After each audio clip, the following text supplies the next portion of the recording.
I had just been promoted to detective after 5 years on patrol. It was my first time on a major case. It had been a month since Daisy Armstrong was kidnapped. The Armstrongs were desperate for some sign of hope. I was there only for paperwork, to fill in some blanks.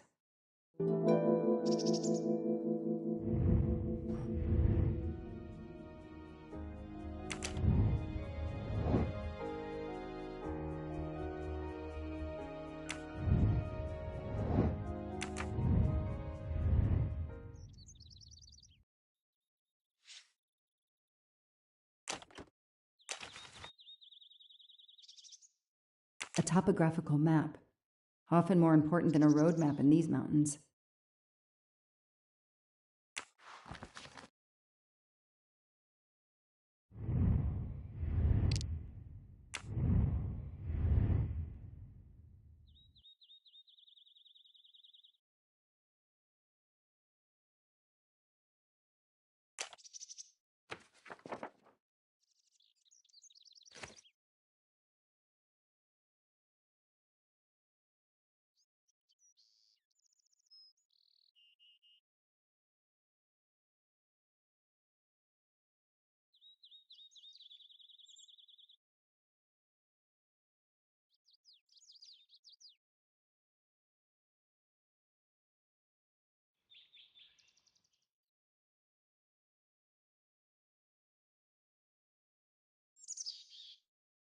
The investigation is now part of a pile of investigations, and my captain sent me here just to dot some I's and cross some T's.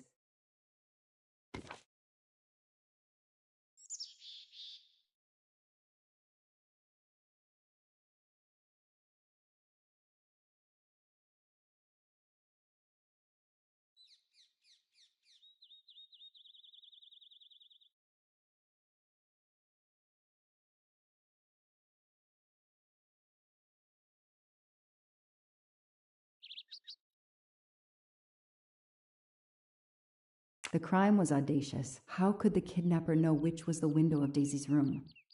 No, they could use a ladder to reach it, and no, they could enter the room without being seen.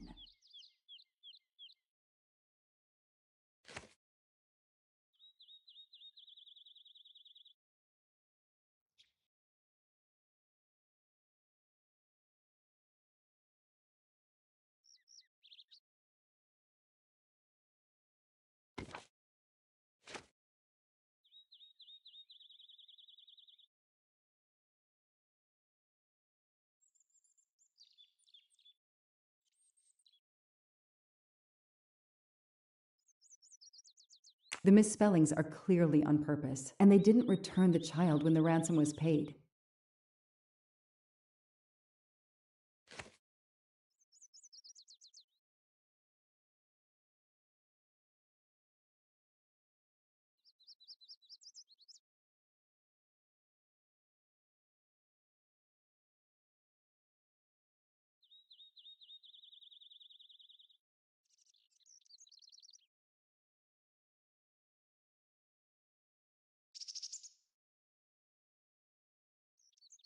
How could the child be taken with so many people in the house?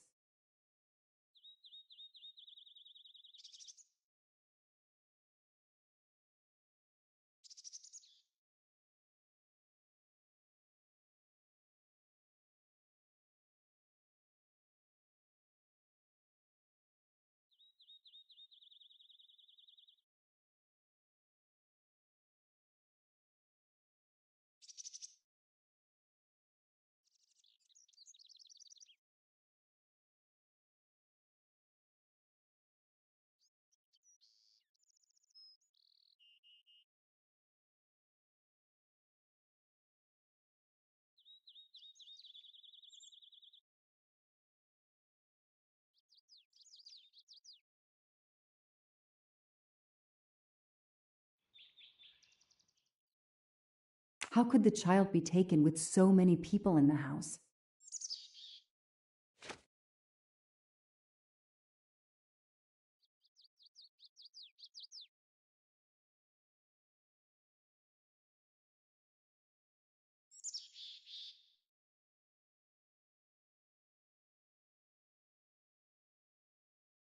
I can't imagine the pain her parents felt when they realized Daisy was gone. How are they going to feel when they realize I have no answers for them? Only more questions.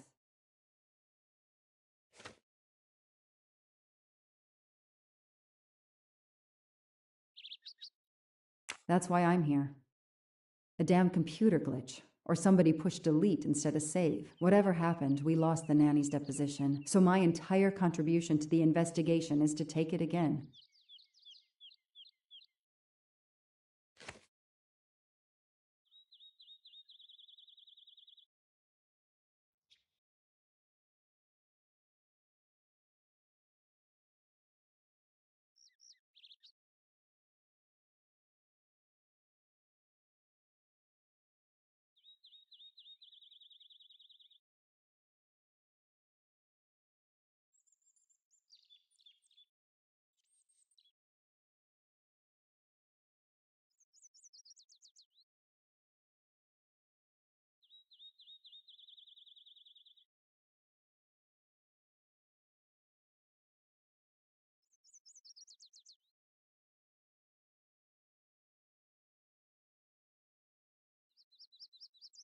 The phone record of the night of the kidnapping.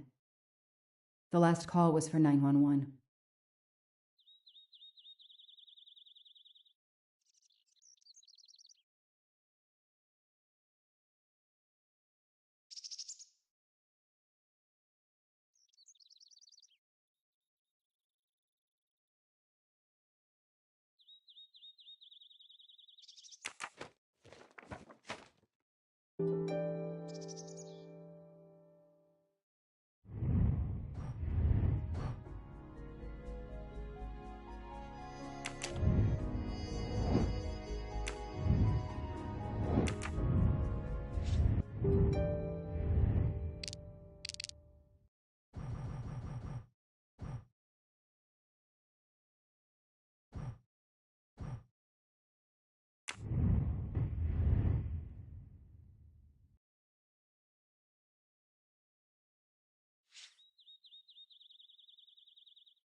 Good evening. Colonel Armstrong? Yes. You're the detective they phoned about. Joanna Locke. I don't remember you. I'm newly assigned to the case. It's about time more detectives were involved. My wife, Sonia, she hasn't been herself. Every day is a waking nightmare for us. Tell me you've uncovered something new. I'm here to speak to your daughter's nanny. There was a computer problem. Her earlier statement has been lost. Oh, I see. We had hoped. Well, do as you wish. I won't be far if you need me.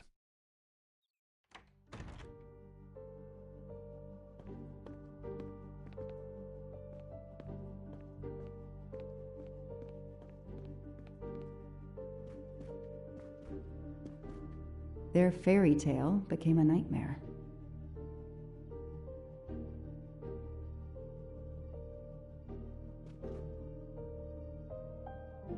Their fairy tale became a nightmare.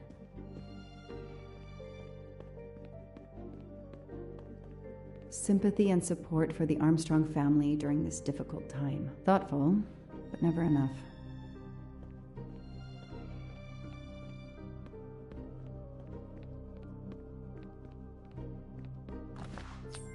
Not really my style, but I'll take it.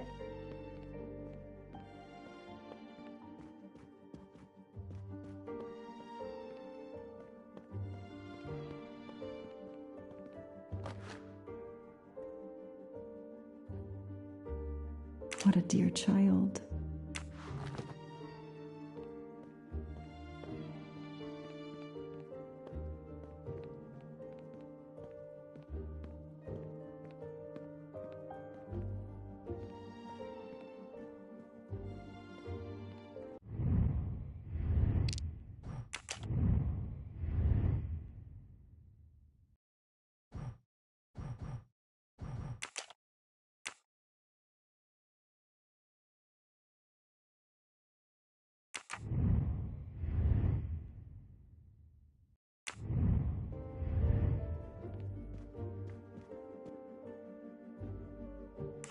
Do you know where I can find Miss Moreau? Her room is upstairs across the hall from Daisy's. She seldom leaves it. How are you doing? Are you holding up? You know, in the military, you're supposed to have the stiffest of upper lips. The Desert War taught me that soon enough. But this, it's difficult. Damned difficult. Harder on my good lady, of course.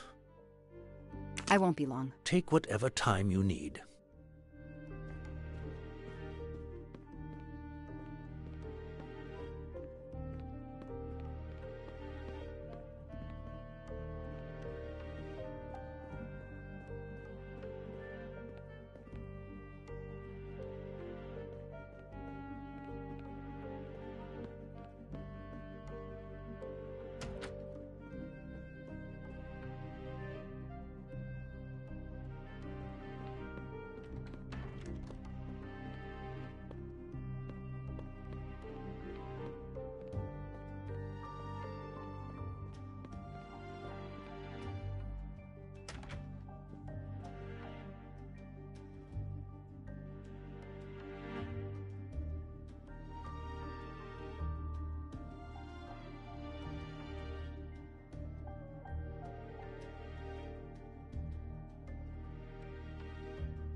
a toy castle. When I was a kid, I had a police station and a tiny squad car with a siren that really worked. The world through the eyes of a child seems so sweet. Mrs. Armstrong, my name is Joanna Locke. I'm a detective investigating the kidnapping of your daughter. May I talk to you? When is your baby due? Mrs. Armstrong? Sonia? I don't want to talk. I just want to see my daughter again. That's all that matters. The poor woman. I can't imagine how she feels. And another baby on the way? I want to help, but I'm here to take the nanny's statement, and there are no words I can think of to ease Sonia's pain.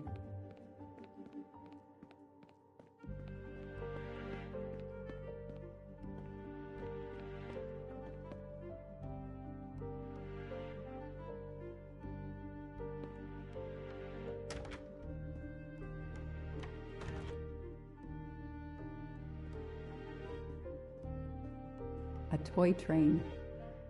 Now here I am on a real one. Lyon, in France. What a lovely looking city.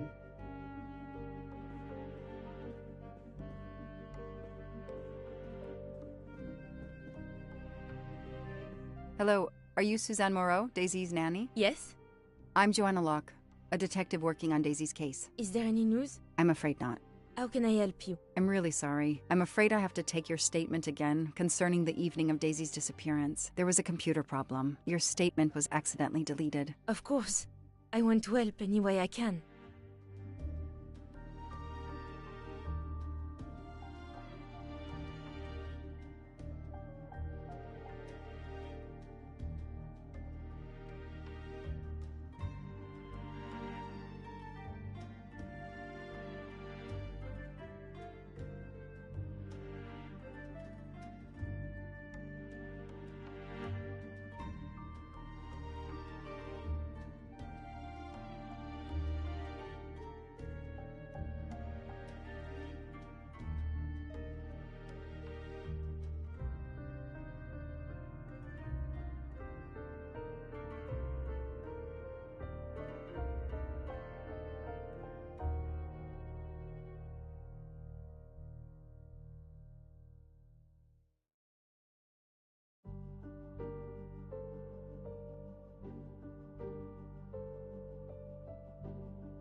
Tell me about that night in your own words. The Armstrongs had a party to raise money for a museum, I think. Mrs. Armstrong is on their board. I was in charge of Daisy. I stayed with the little one all evening, playing with her and reading books to her. She couldn't sleep with all the noise and the comings and goings.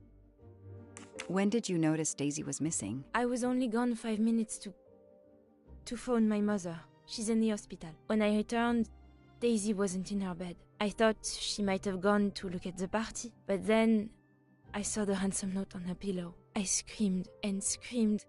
I couldn't stop. Do you have any idea who did this? No! I can't see who could have done such a horrible thing. The Armstrongs are such good people. Like my own family. Did you notice anything unusual before that? I was with Daisy all evening. Finally, she fell asleep. I didn't see anyone else or notice anything in particular. Thank you for giving me your statement again. I'll get back to you if I have any questions. I won't be far. Okay. I have Suzanne's statement, but her answers need some checking.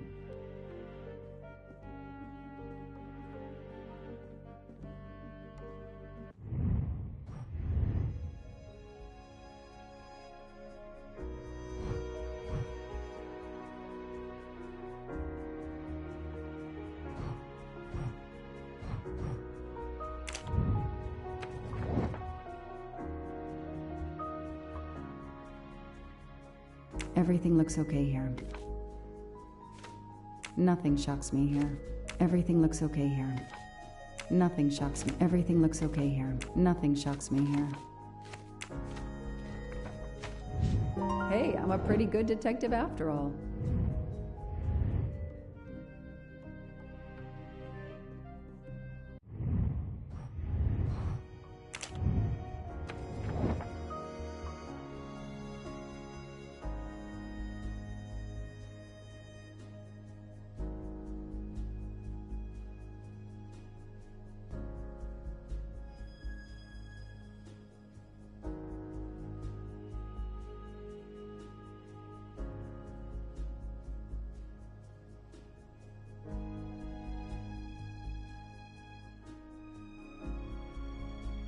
This information does not correspond to what Suzanne told me. Suzanne said she left Daisy alone for 5 minutes, but Mrs. Armstrong says she stayed with Daisy for a while and Suzanne did not return.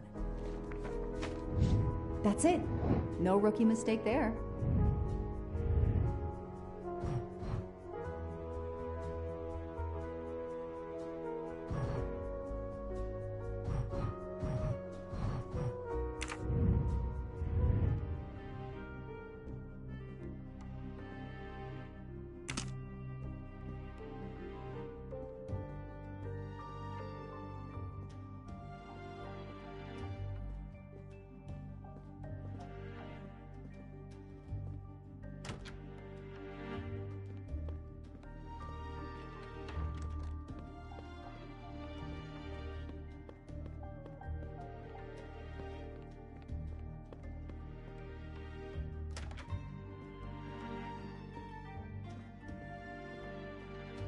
Mrs. Armstrong? Let me show you this. Daisy, my little Daisy. I miss her so much. How good it is to see her face. I can't imagine the pain you're feeling right now. She loved her little stuffed animal, Fluffy. She took him everywhere with her. The kidnappers took it as well. They didn't have to. That means they wouldn't hurt her, doesn't it? Every lead will be followed up. You have my word on that. Thank you. I shouldn't lose hope. Somehow. I know it isn't my case, but I just made a promise, and I mean to keep it. Do you know where I can find Miss Moreau? She's in her room. Last door on the left.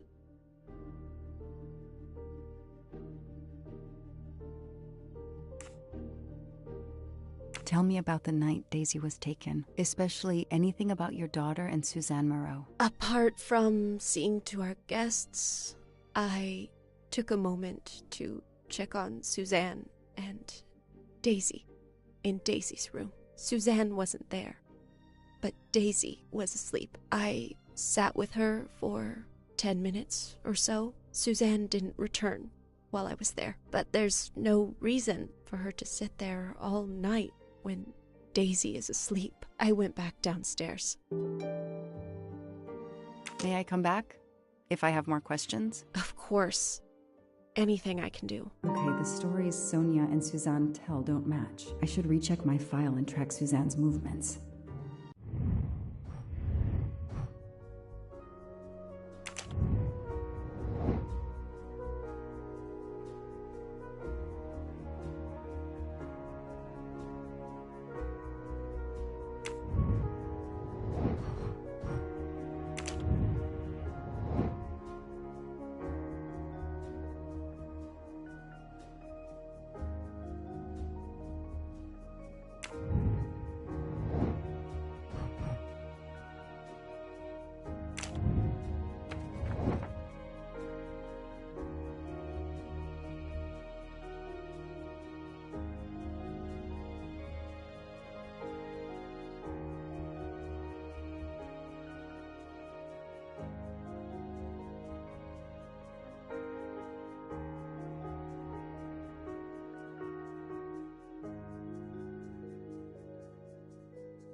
That is not exactly what Suzanne told me earlier. Suzanne was on the phone more than 5 minutes. The detective gets it right.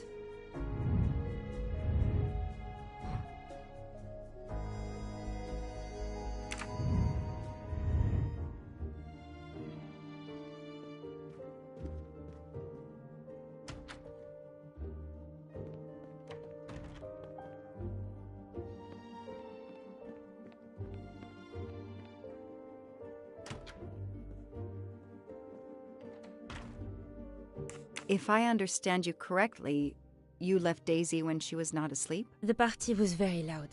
Daisy was too wound up to sleep. I read her a Motley Mule detective story to try and put her to sleep. Daisy finally fell asleep. Right before Motley Mule solved his case in the book I was reading her. I had to make a quick phone call. No more than 5 minutes. But when I came back, Daisy was gone.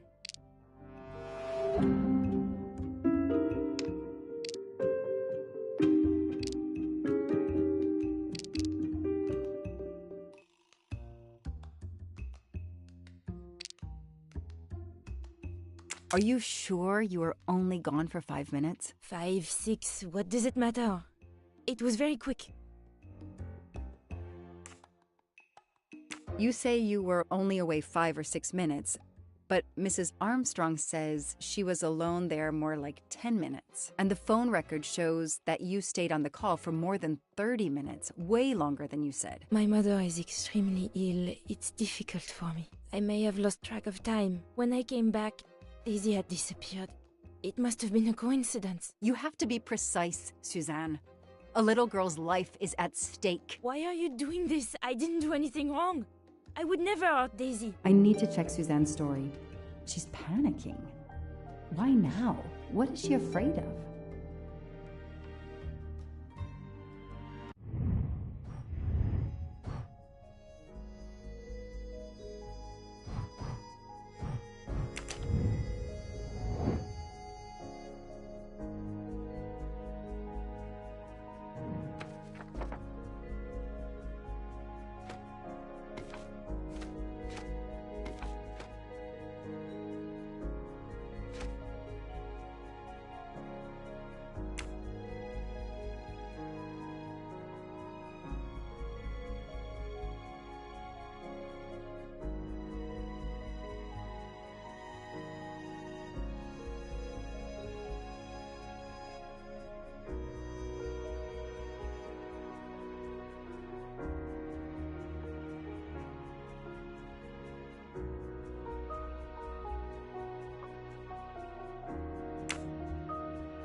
Score. 1 for the good guys. The number you have called is not in service at this time. Please hang up and dial again, or contact your service provider. The number Suzanne called is not in service? A hospital?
don't need Mr. Poirot to tell me I'm wrong.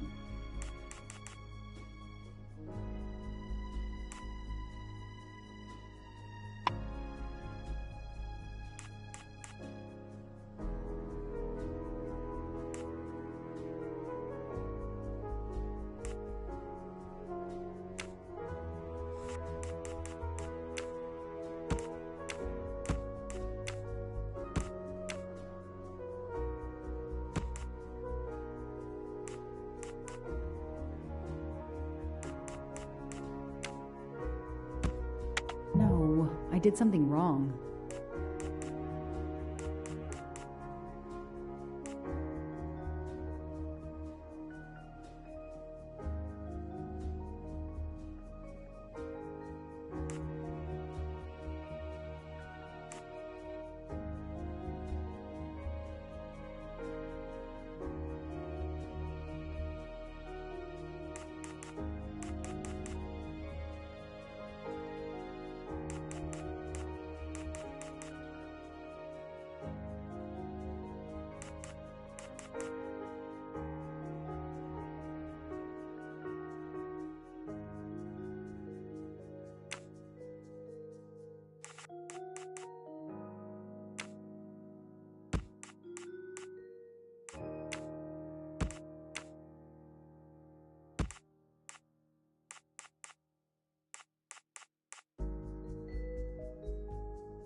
No, this isn't it. Think!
I don't need Mr. Poirot to tell me I'm wrong.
Come on, Joanna. That's a rookie mistake.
Joanna. That doesn't track.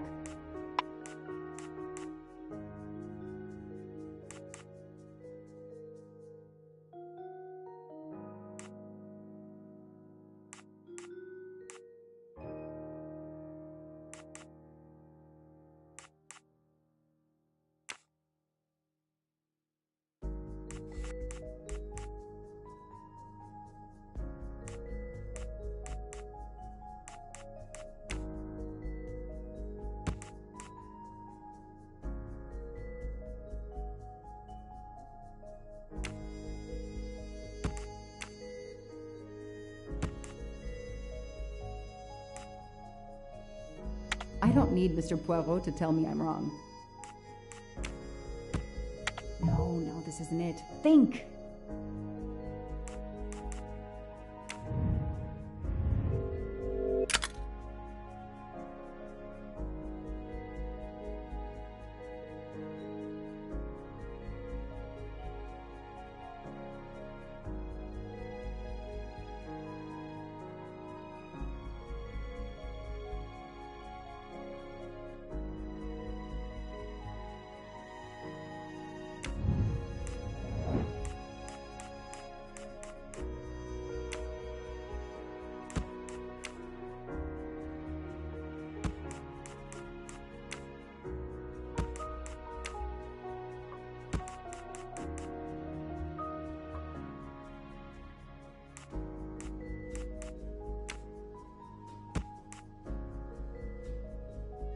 No, Joanna. That doesn't track.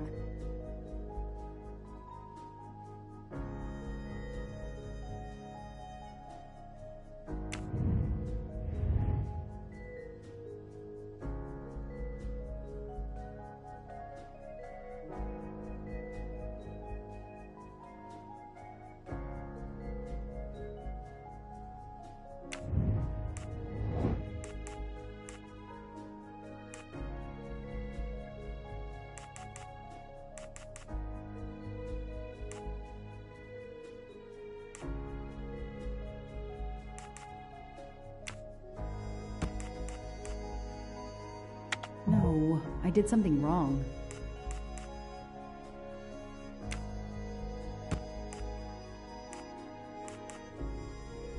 Come on, Joanna. That's a rookie mistake.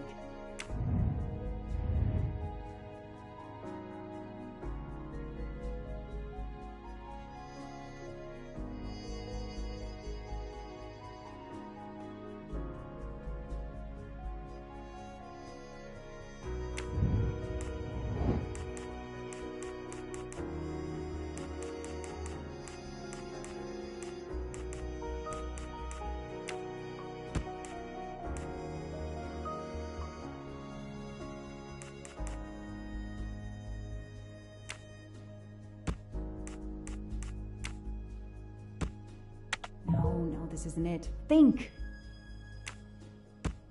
I don't need Mr. Poirot to tell me I'm wrong.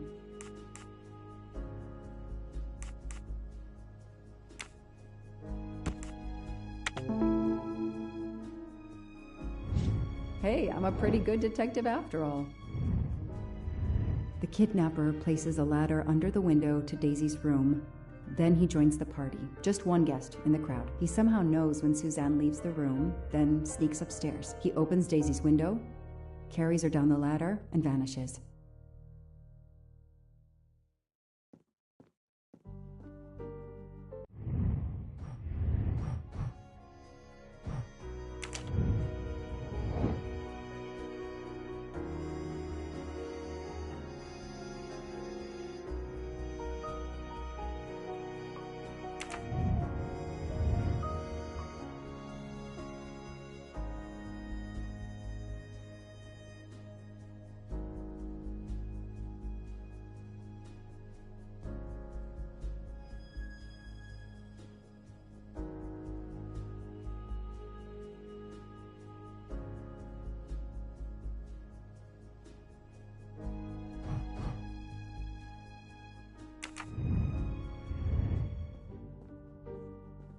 I should see if the Armstrongs can confirm what Suzanne told me.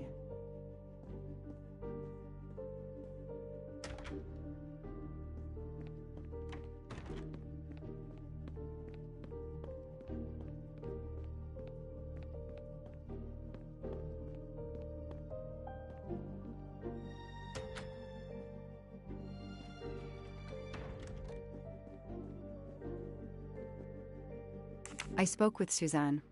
She was phoning her mother. That's why you didn't see her when you went to check on Daisy. Yes, her mother. I tried to call the poor woman earlier that week, but the hospital said she's been in a medically induced coma for more than 2 months. Suzanne told me she called her mother, but she would have known her mother was in a coma.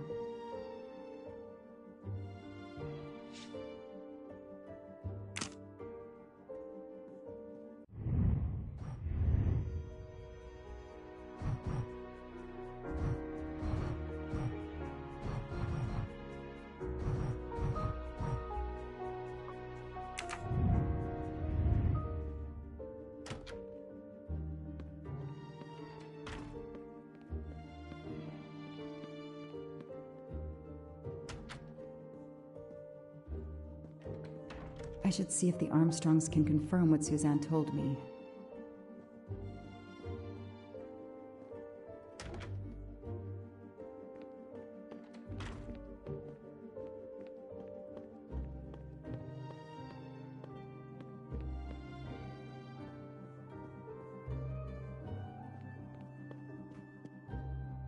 Did you see Miss Moreau during the party? I remember seeing her at some point, but otherwise no. I was too busy with my guests. Wear the smile, shake the proffered hand. Ms. Moreau told me she called her mother. Well, why not? I believe they are very close, and the poor woman is not well. She needs some experimental treatment that isn't available yet in France. I won't be long. Take whatever time.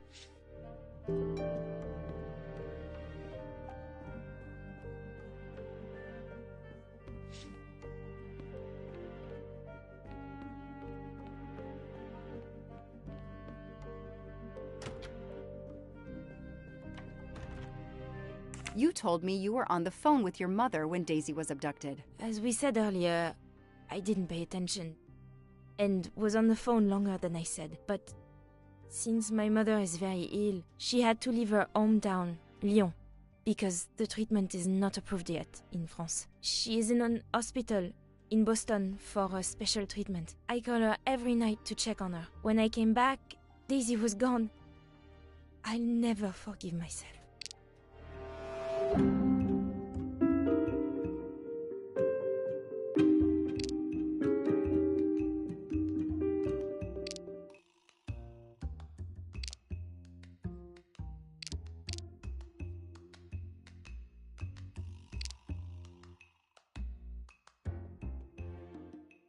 Are you sure you called your mother? Yes, every night since she was admitted in December.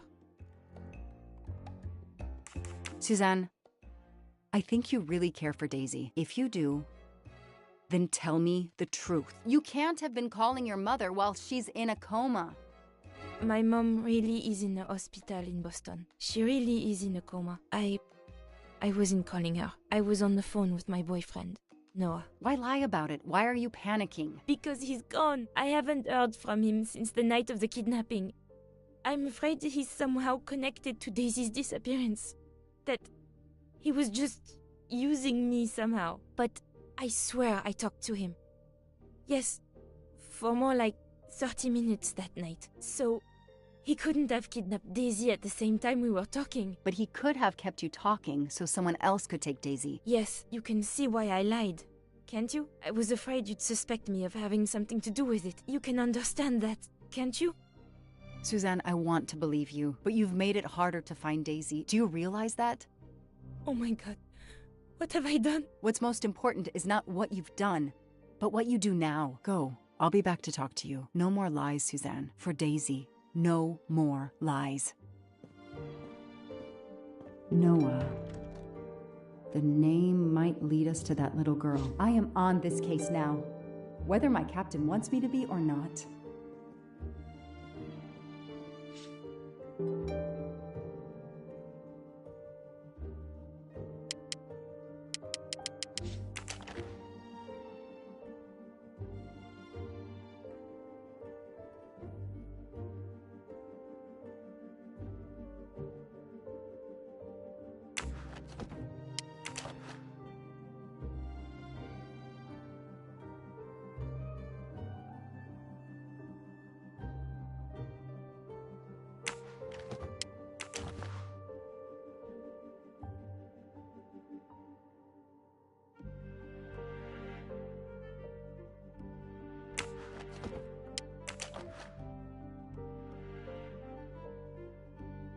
A locked diary? Let's see if I can shine some light on its secrets. A locked diary? Let's see if...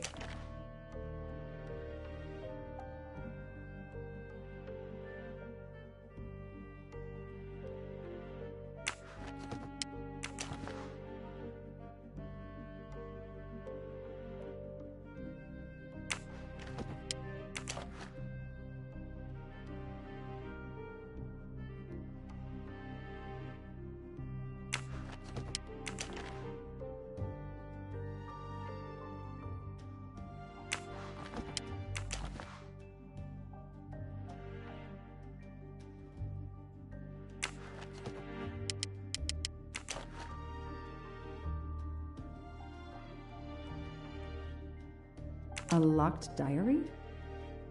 Let's see if I can shine some light on its secrets.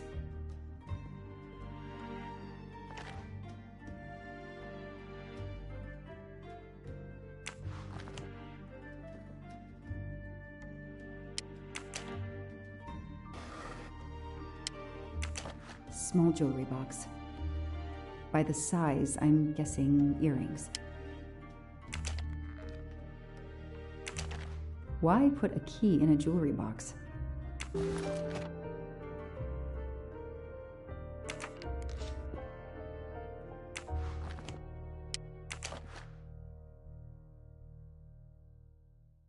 I expect Suzanne must have gone through a lot of tissues these past weeks. An Eiffel Tower keychain, but no key.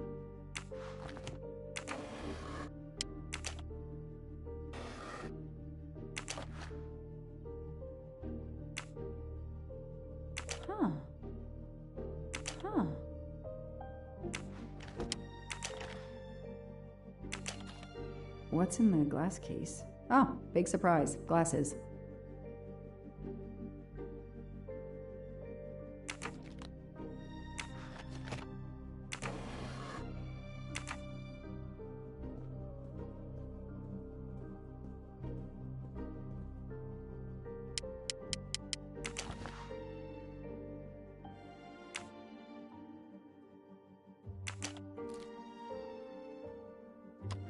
That doesn't work.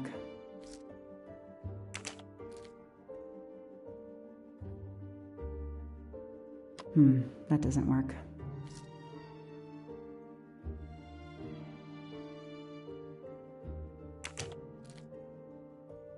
Okay, Suzanne. Let's see what you haven't told me.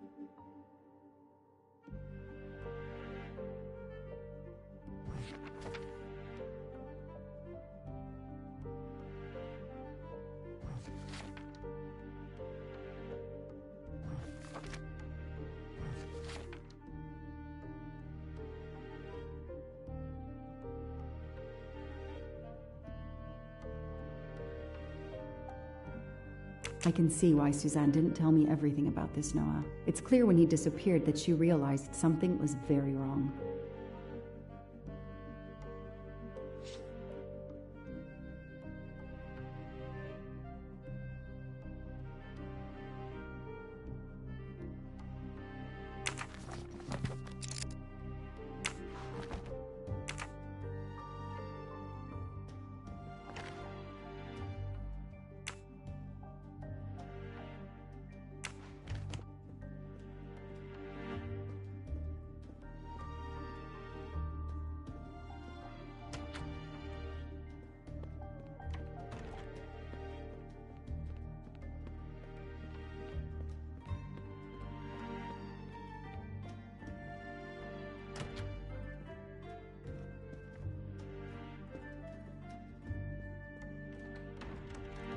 Can you tell me anything about Suzanne's boyfriend? I know she dated our chauffeur for a while. There was someone else she'd met recently, but I don't recall his name.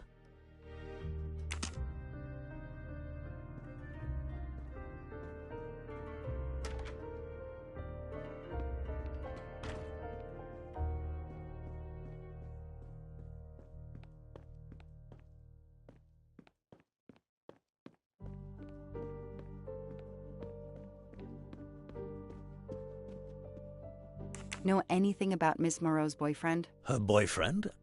I know she went out with someone for a while there. More recently, I saw a man in a 4x4 who would pick her up on her nights off. He never got out of his car, just waited for her.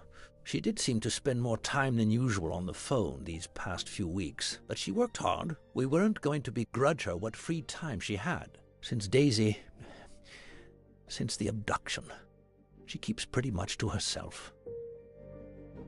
I won't be long. Take whatever time.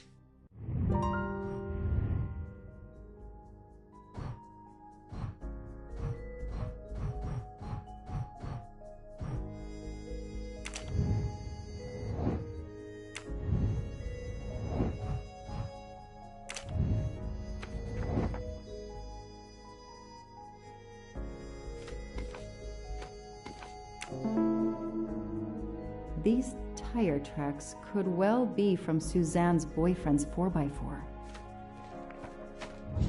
Score. 1 for the good guys.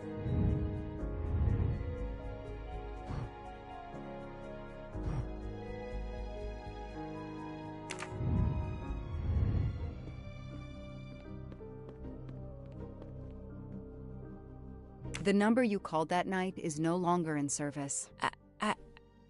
I don't understand. That's the number the hospital gave me to call my mother's room. Tell me about your boyfriend. Have you been together long? My boyfriend?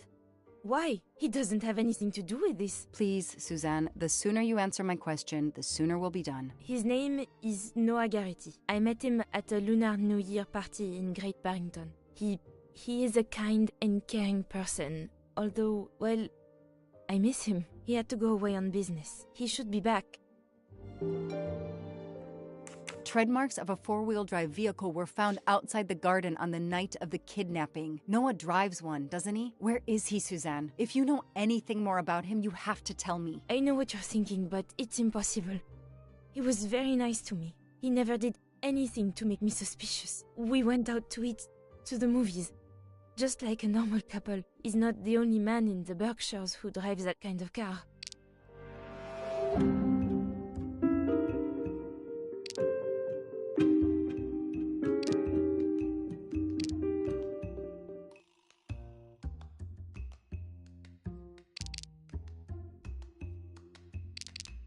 Where is a lie detector when you need one?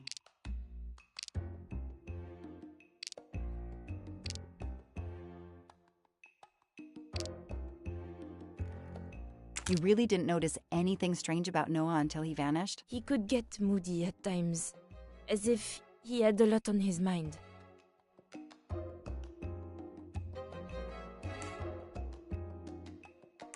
Anything odd about the day you went to the movies? No, nothing.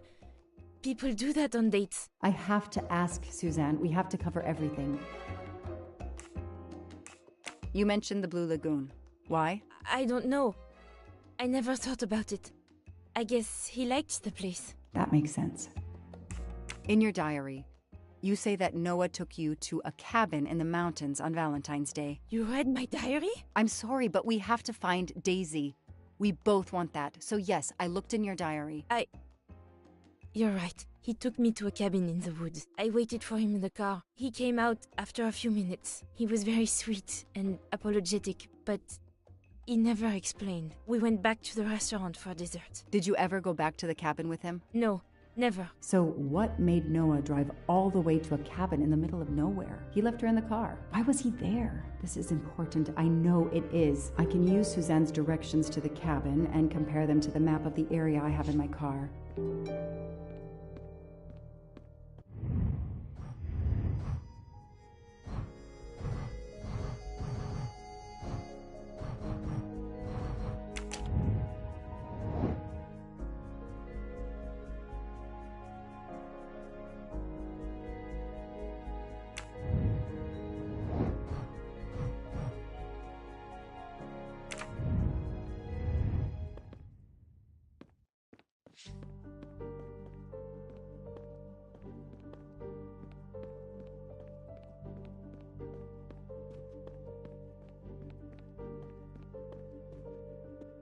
I won't be long. Take...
Thanks to the information Suzanne gave me, I should be able to find the cabin on this map.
That can't be the right place.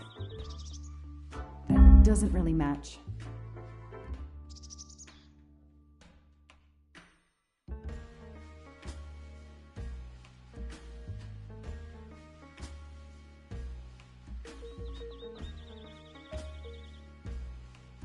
Probably not here.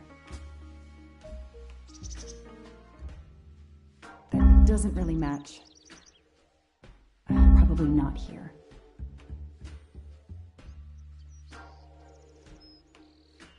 That can't be the right place.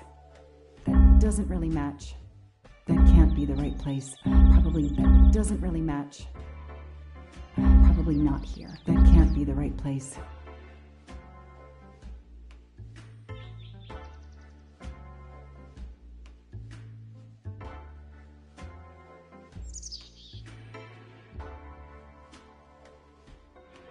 That doesn't really match.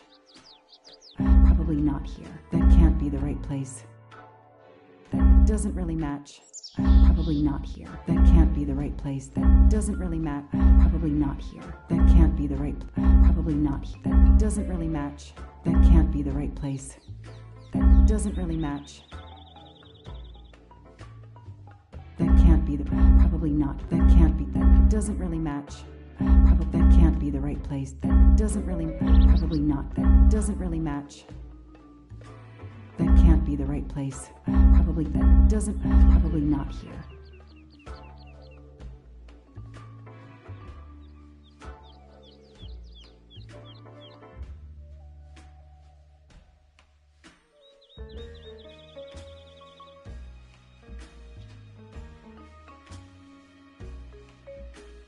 I got it. The cabin has to be here. I have to find that cabin. I hope I'm not too late.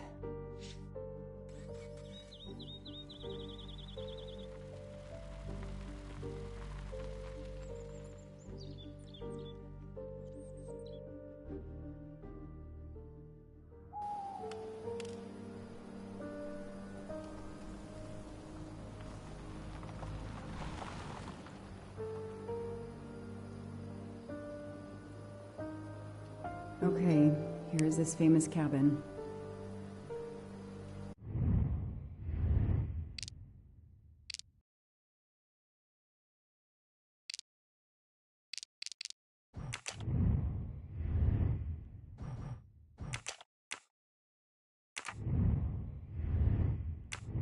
Let's investigate.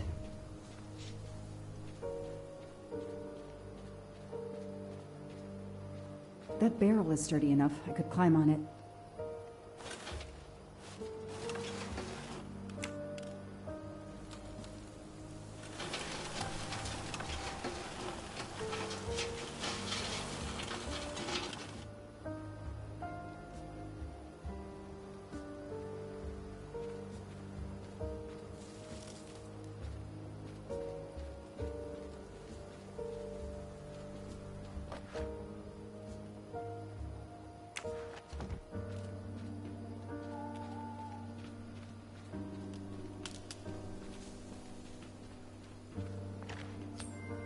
Shiny facial hair.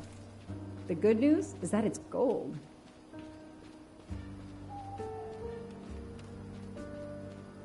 There's nothing but trees in that direction. I should focus on the cabin.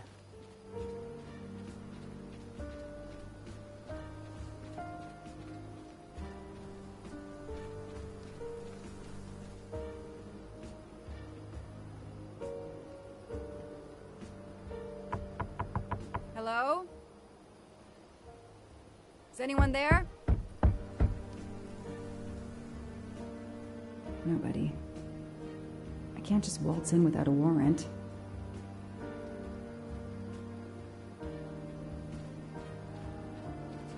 Noah brought Suzanne to this dump on Valentine's Day? What a romantic.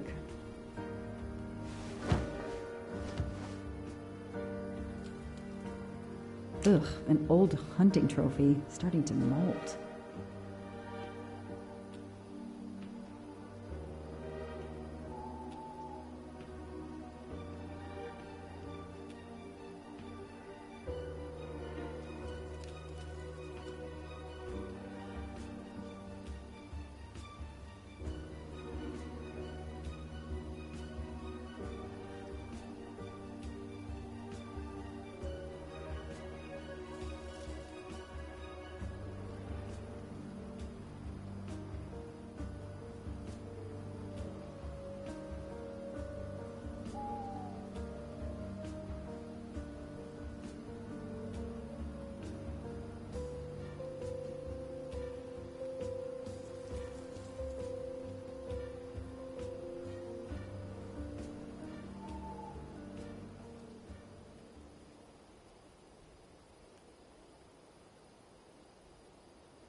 It's Daisy's plush toy. If Fluffy is here, the kidnapper has been here. I have to get inside this cabin. Empty wine bottles. Somebody has been here lately.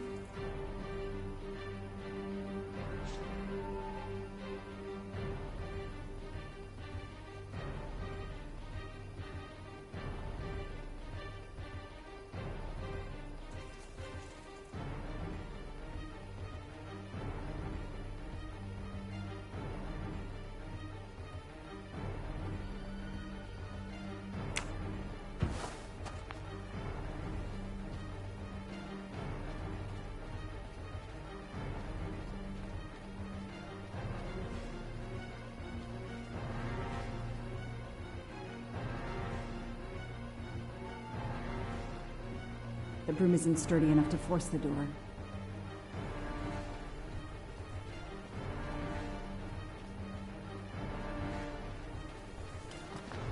A maul for splitting wood. Perfect for attacking doors.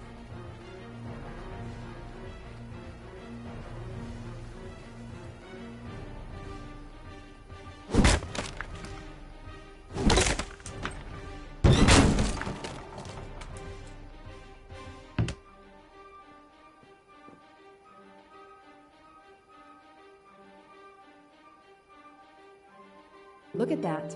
A broken door to investigate. No need for a warrant.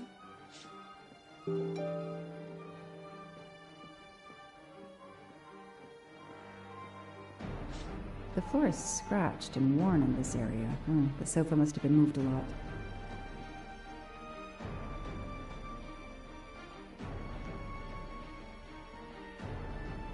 A lot of tools. I guess somebody noticed the cabin was about to fall down. Some boxes. I wonder what they were used for. Some people seem to have played here before. The stove is cold. Nobody's been here recently.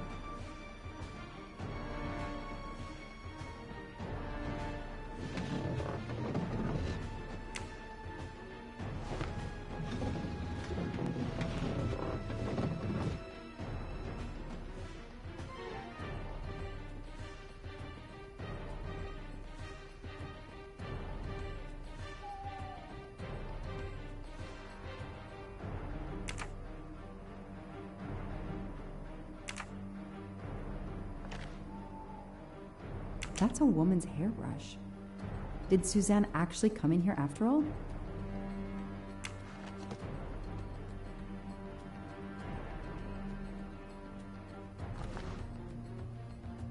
This bottle comes from the Blue Lagoon. This bottle comes from the Blue Lagoon. A gold mustache. Thank you very much.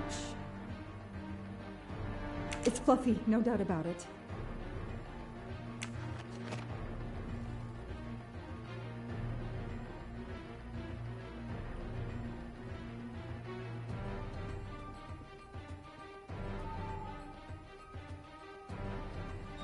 Damn, it's booby-trapped. If I move, it could go off, and that countdown tells me it wants to go off anyway.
Since I'm telling this story to you, Mr. Poirot, you should be able to deduce I didn't blow myself up. Let's see if I can remember how I defused the bomb.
That should do it.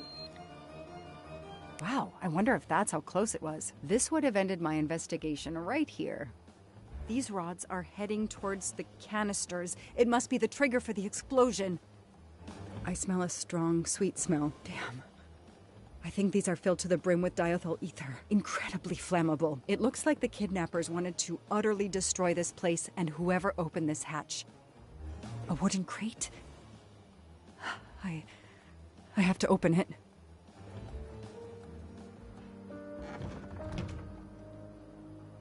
Oh no. Daisy. No. I called in my discovery of the body. Then there was nothing I could do except protect the site for forensics.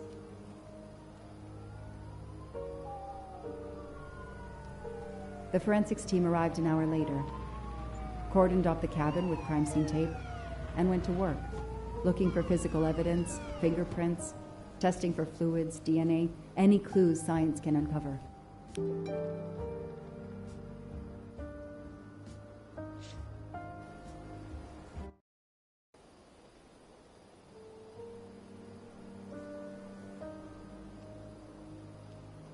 They removed Daisy's body. The autopsy would take place in the morning. But I had one more stop to make.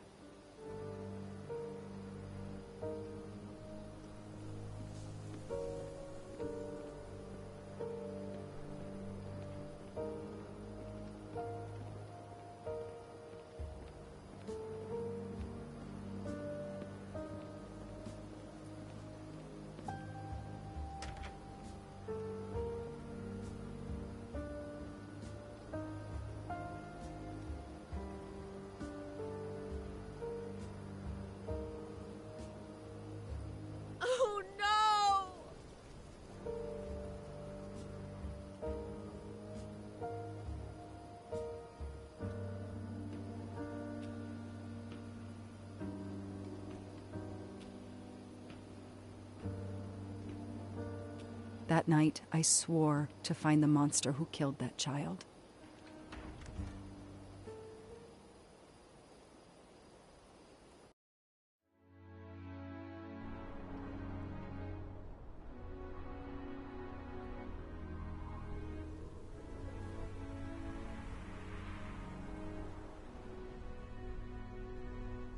Ratchet on train saw me? How? Daisy.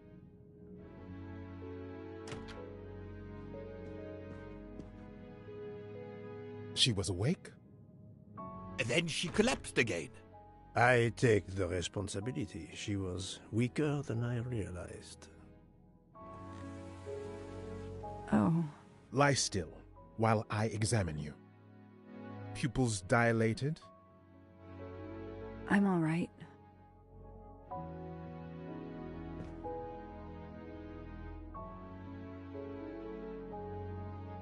You are far from all right. You have been heavily sedated. Your pulse is very weak. I have to finish my story. Ratchet can't escape again. Can't escape. Have no fear of that, mademoiselle. Ratchet will not escape. We must hear her story. This woman needs rest. I will let you know when she is recovered enough to continue. But I warn you, it will be some time. I understand, Doctor. Thank you. I have completed my preliminary examination of the deceased. I think that it will interest you. Indeed it will. And I have other witnesses to interrogate. You are right. Let's not put this poor woman in danger. There will be plenty of time for her to finish her story when she has recovered. By all means, tell me the results of your examination.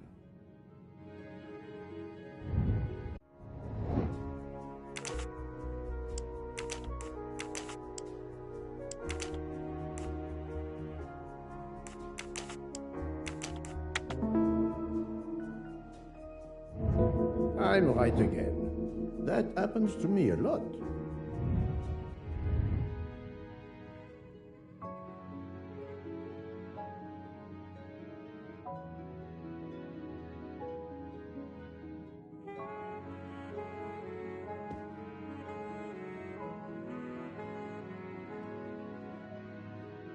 Can you estimate the time of death?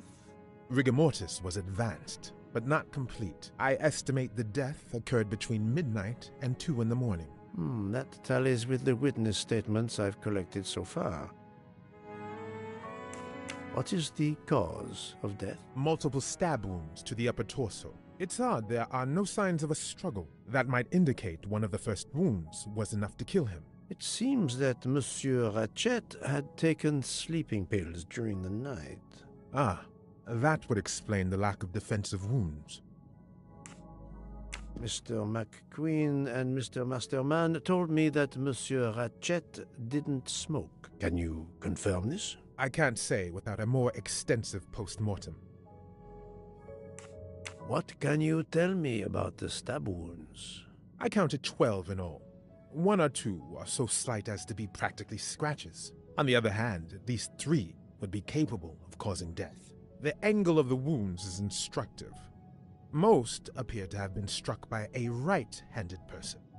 But you see, this one, under the right armpit, it's not a deadly blow given the depth, but a right-hander couldn't have done it. It was most certainly struck with the left hand. So, our murderer is left-handed. No, it is more difficult than that, is it not?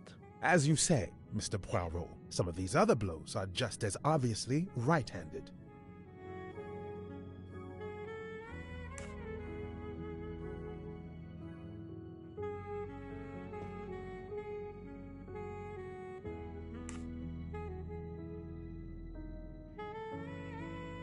Do we have a first and second murderer, as the great Shakespeare would put it? The first murderer stabs his victim and exits left, turning off the light. Then a second murderer comes in the dark, does not see his or her work has been done, and stabs a dead body. Magnificent. You think so? I'm glad. It sounds to me a little like nonsense.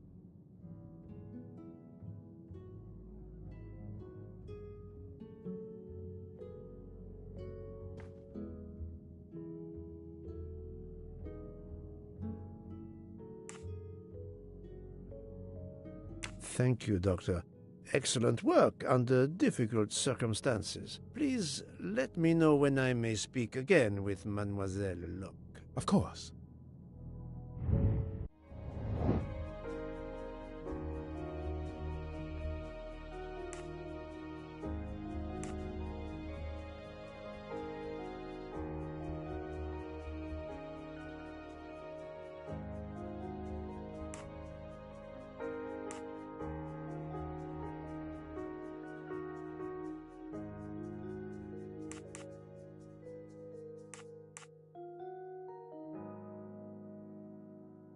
Those I've questioned could be lying to me. I must be sure. Even a smoker might innocently turn me down.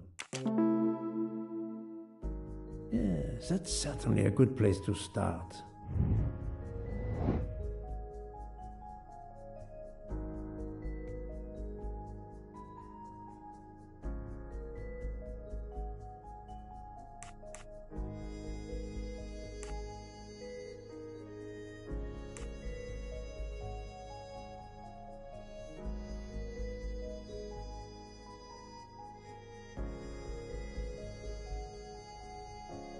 I don't remember any conversations about smoking. Yes, I have personally seen some passengers smoking. I just have to remember who they were.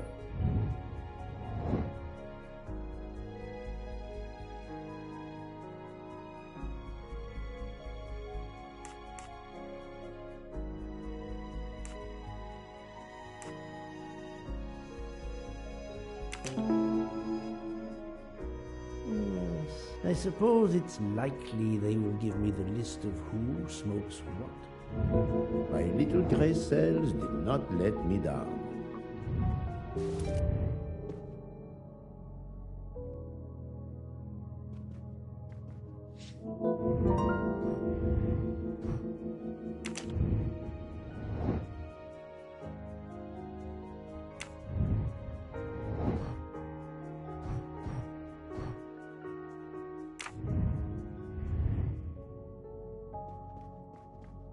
How is Mademoiselle Locke, Doctor? Her vital signs are improving, but she is still unconscious. I understand. Thank you for looking after her. How is Her Mademoiselle... vital signs are improving, but she is... I understand.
Captain Arbuthnot, I beg your pardon, but could you answer a few questions for me? I'm grateful you found my ticket, Poirot, but now is not convenient.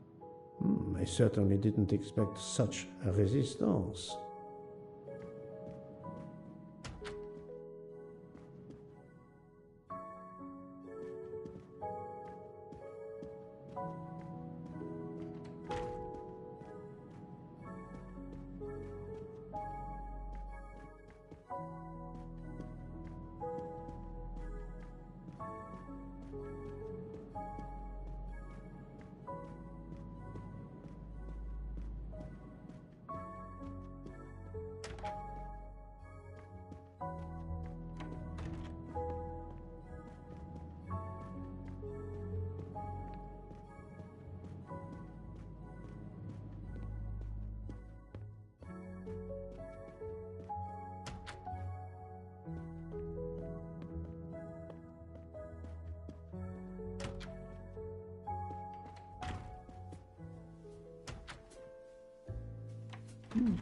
Most of the passengers pass by the bar during the day. They eat, drink, write.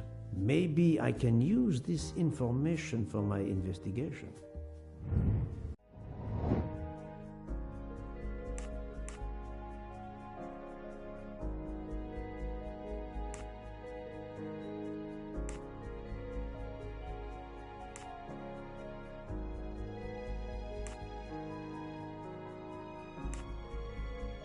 No, not good. No, it's too unreliable. Anyone could lie.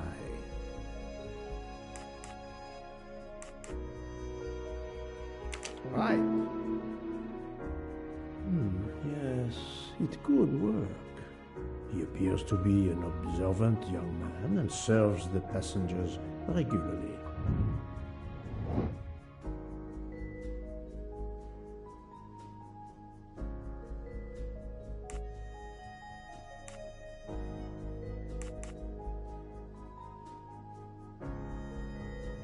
I must admit I'm not right this time. Possible. But they could deliberately use yes. Yes. If I ask them to write something trivial, they may do it instinctively with their dominant hand.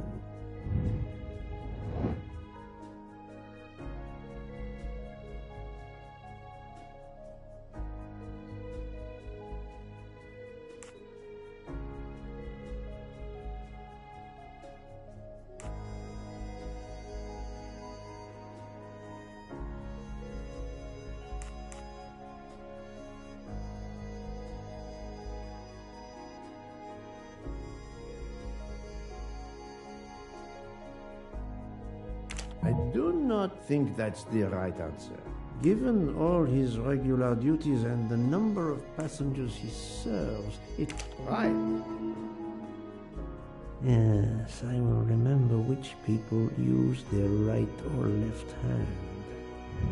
My little gray cells did not let me down.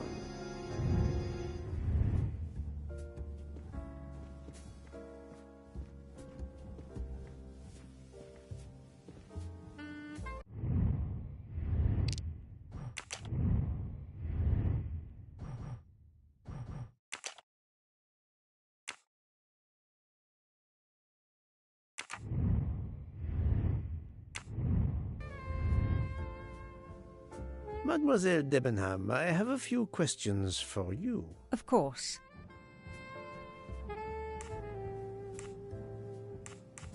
Would you mind writing your address on this paper for me? Not at all.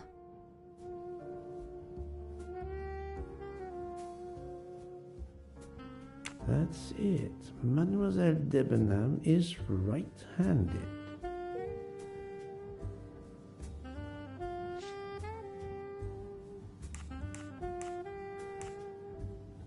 Do you smoke by any chance? No, I never have.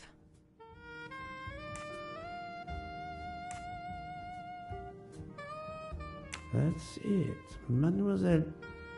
Do you recall what time Mademoiselle Olsen went to get some aspirin from Madame Hubbard? I remember glancing at the clock. She left our room just after 10:30 p.m. Was she away for a long time? About 5 minutes. That confirms what Madame Hubbard told me.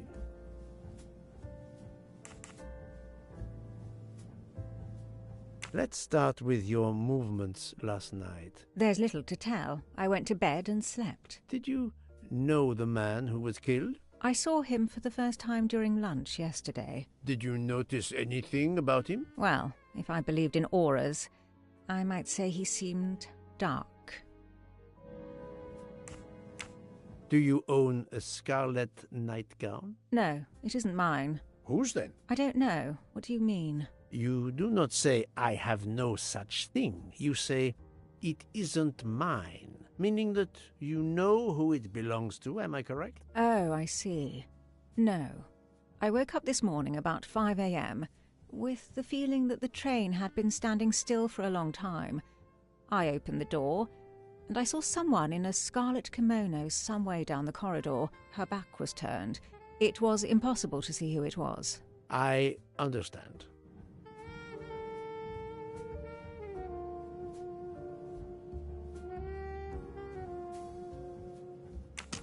Thank you for your assistance, mademoiselle.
Mademoiselle, I am sorry to disturb you, but I need to ask you a few questions. Are you the investigator? I am.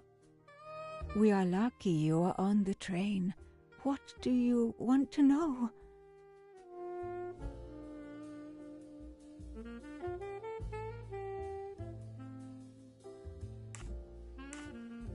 Do you have a scarlet silk kimono, mademoiselle? No, indeed. I have a good comfortable dressing gown of Jaeger material. Do you smoke, mademoiselle? No, I can't stand the smell of tobacco. Perhaps you will be so amiable as to write me down your address. With pleasure.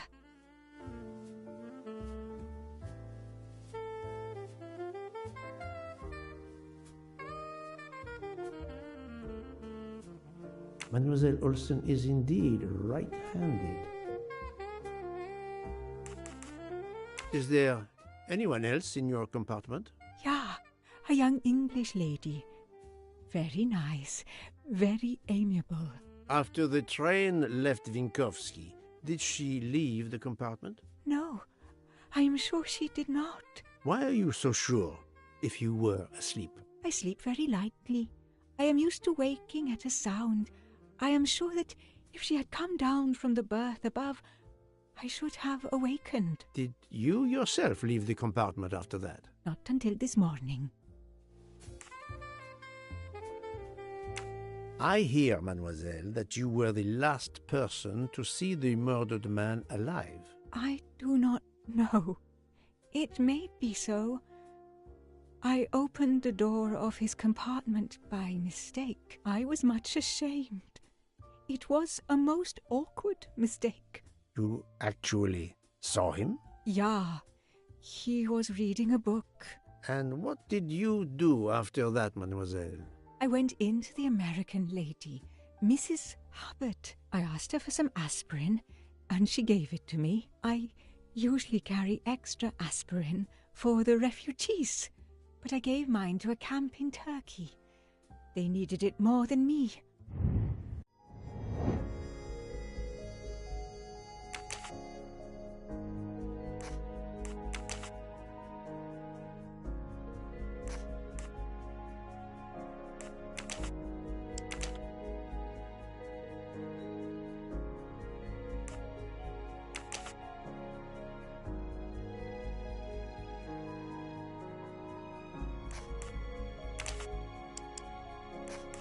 No, not good. Think, Poirot, that is not a good answer. I do not think this is wrong, but I'm never far from the truth. Et voilà.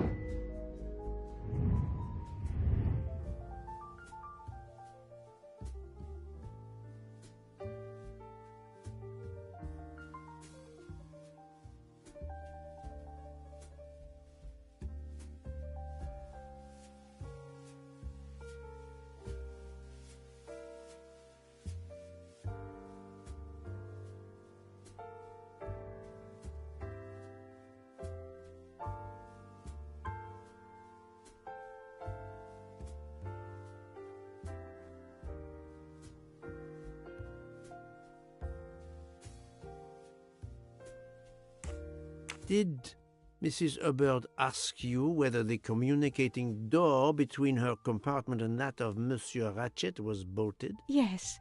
And was it? Yes. And after that, what did you do? After that, I went back to my compartment, took the aspirin, and lay down. That was around 10:50 p.m. Did Mrs. Hubbard ask you whether the communicating door between her compartment and that of Monsieur Ratchet was bolted? Yes. And was it? Yes. And after that, that was around 10:50 p.m.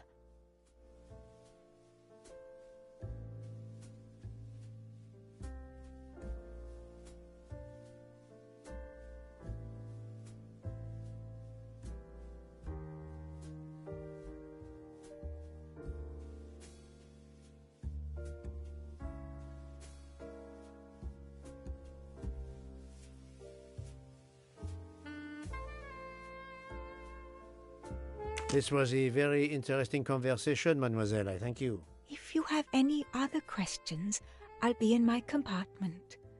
Good luck, Mr. Poirot.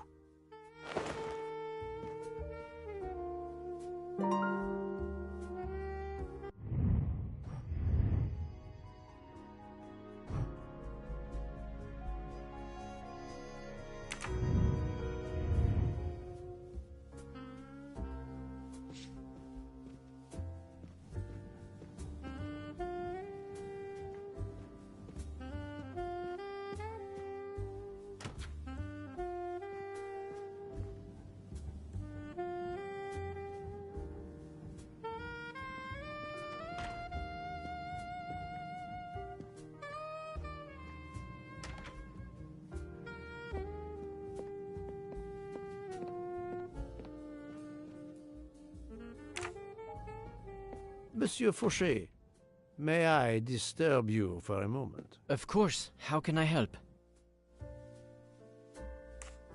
Are you a smoker? I'm trying to quit, but yes. I'm now down to just 1 pack of cigarettes a week. If you're looking for a heavy smoker, you should talk to Hotaru.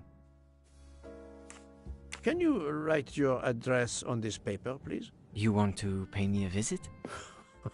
Who knows, Monsieur Fauché?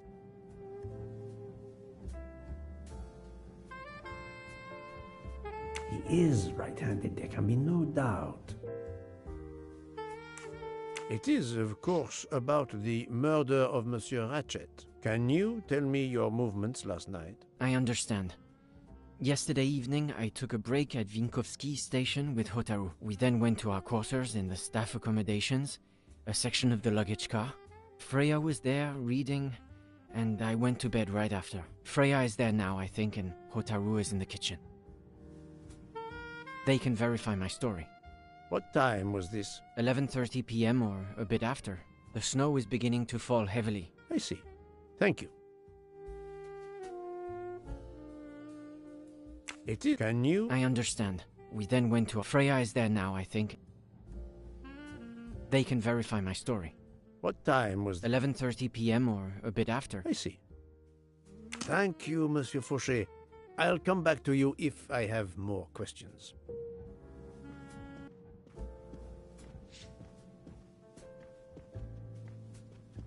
I'll observe her instead.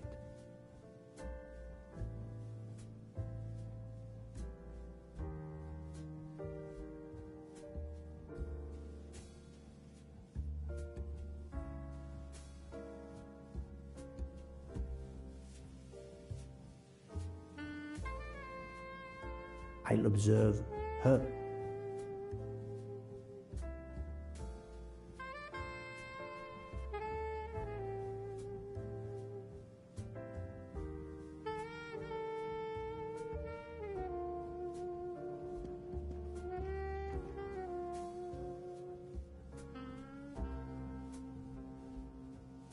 I'll keep an eye on them instead.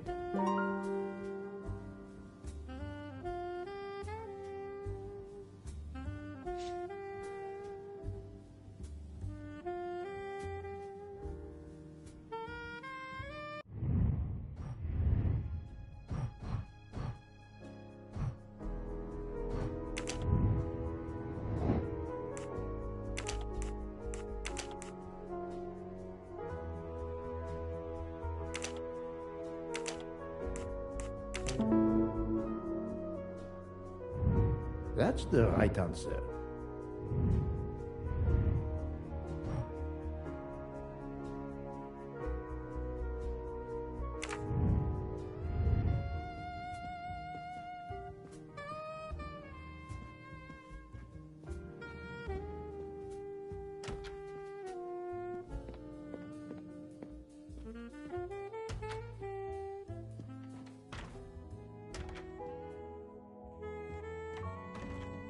So, Poirot, I hope you are progressing in your investigation. I have not finished yet, but it is progressing, yes.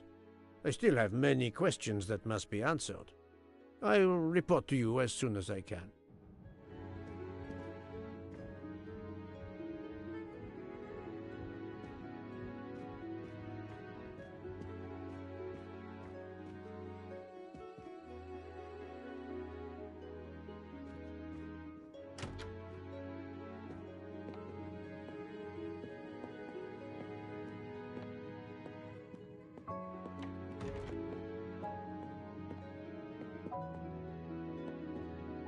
Ah, Monsieur Maury, would you have a few minutes to give me? I have some questions to ask you. Do I look like I can answer questions? The room is spinning. My head is about to explode. You were celebrating last night? Celebrating? When Freya always wins. Ah, what am I saying? If you want my answers to your questions to make sense, help me recover. You see there, the magnet on the fridge. That is my special recipe. I call it my day after survival tonic.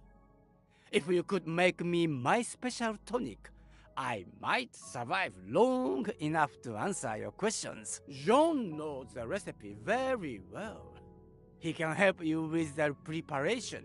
Very well, Monsieur Maury. If I must, I must. I will make you your day after survival tonic.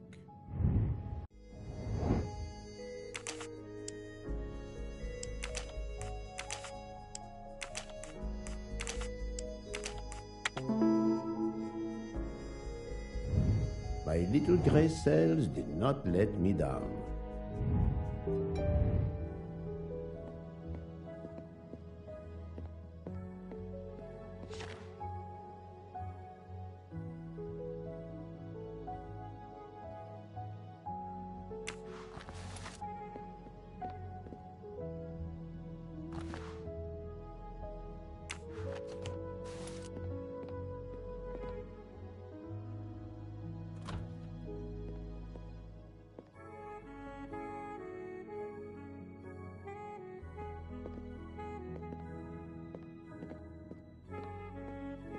I can use this lemon squeezer to get juice if I find fruit.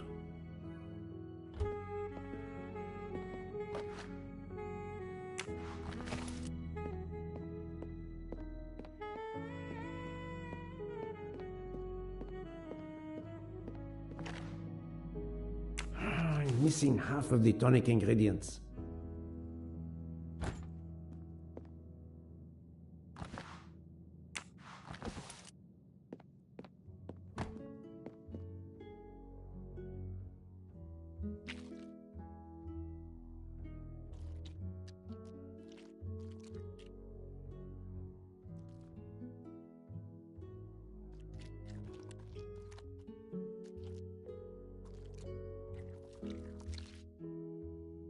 I have all the ingredients for Monsieur Maury's tonic. I have to go and see Monsieur Fauché so he can prepare it for me.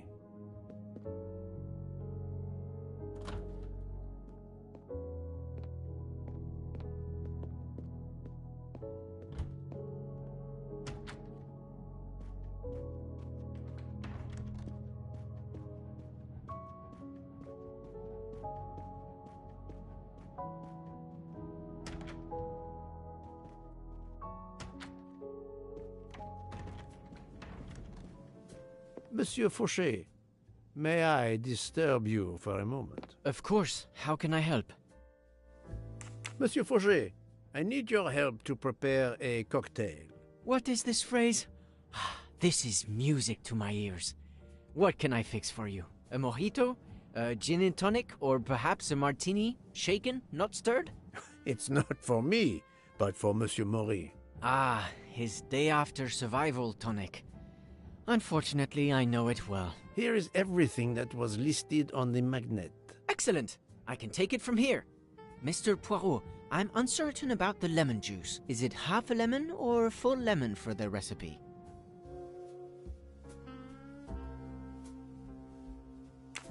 Half a lemon. I can't remember if Hotaru prefers it with ginger or without. Do you remember?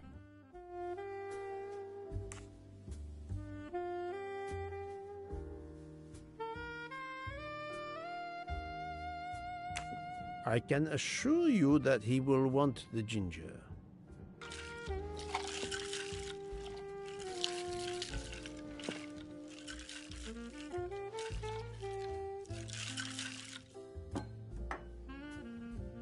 There you are, sir. Hotaru will be himself again. Excellent. Thank you very much.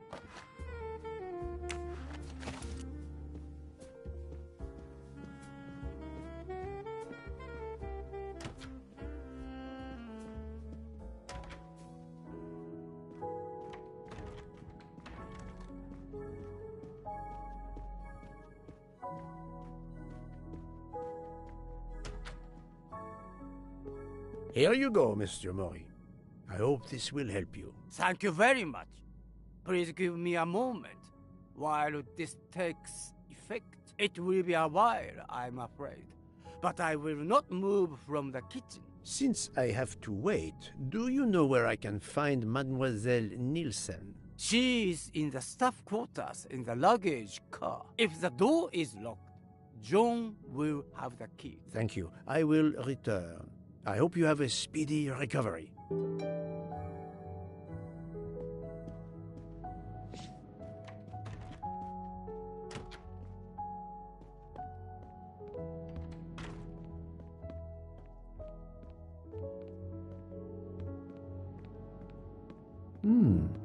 It's locked.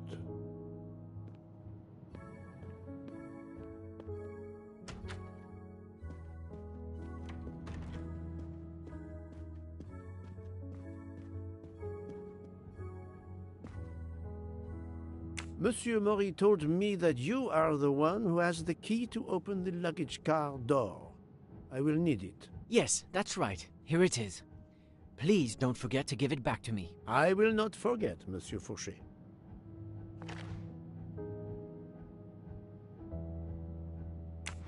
I have a favor to ask. Could you visit the passengers who are in their rooms and explain there has been an error with their allergy and diet form? But, Monsieur Poirot, I made no errors. Of course not. Call it a computer error. Yes, it is possible, but even if I can see this is part of your investigation, I do not understand it. I would ask that you observe which hand each passenger uses. Ah, you wish to know if they use the right or left hand when they write? That is my intention. I will take on this mission for you. Excellent.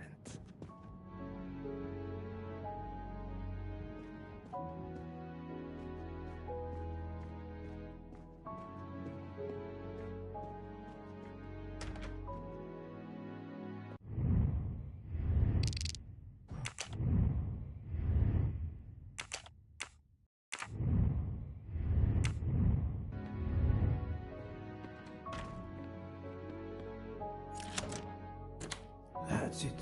It's open now.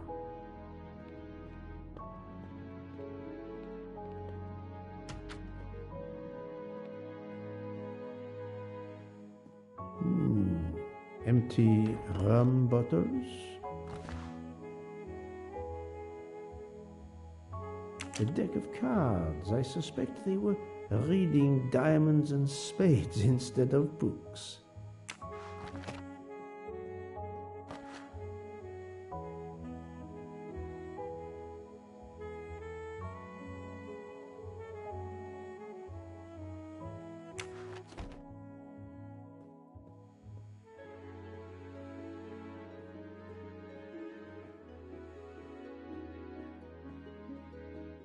Hello, Mademoiselle Nielsen. May I ask you a few questions? I don't have a minute. My career is ruined, and it's not my fault. But how did this terrible thing come to pass? My supplies, passenger luggage, our living space. There's so little room. I gave the cargo handlers in Istanbul strict instructions how to stack my crates containing the ingredients I need for my desserts. So as one box is used up, it can be discarded. And these fools of cargo handlers did not follow your instructions? Ignored completely. I have 4 crates that must be moved from there to here to correct the order they are stacked. But placing the wrong crate on top of a smaller crate will crush it, its contents, and my career. Calm yourself, mademoiselle. I understand.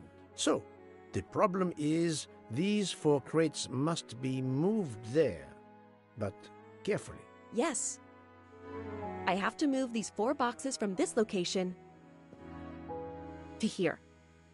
But there is not much space to move the boxes, and I have to be careful never to put a bigger box on top of a smaller one, or the smaller crate will be destroyed. The problem is clear. I shall assist you.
Et voilà!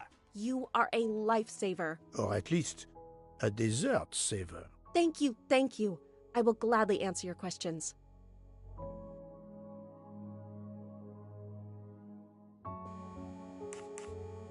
Do you smoke? No, I never have. Thank you. Would you mind writing your address on this paper?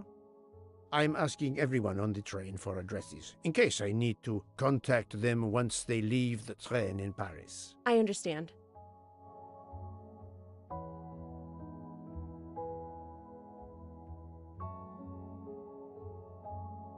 Yes, that's it. Mademoiselle Nielsen is right-handed.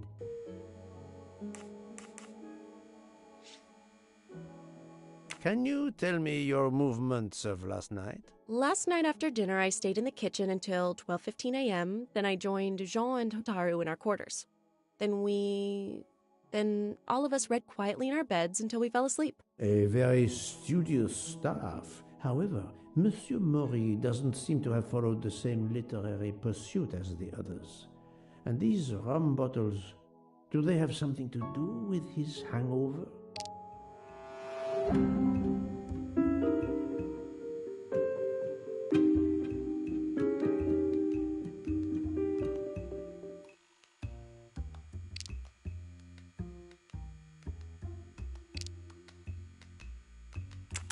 I rather think that you didn't just read last night. What makes you say that?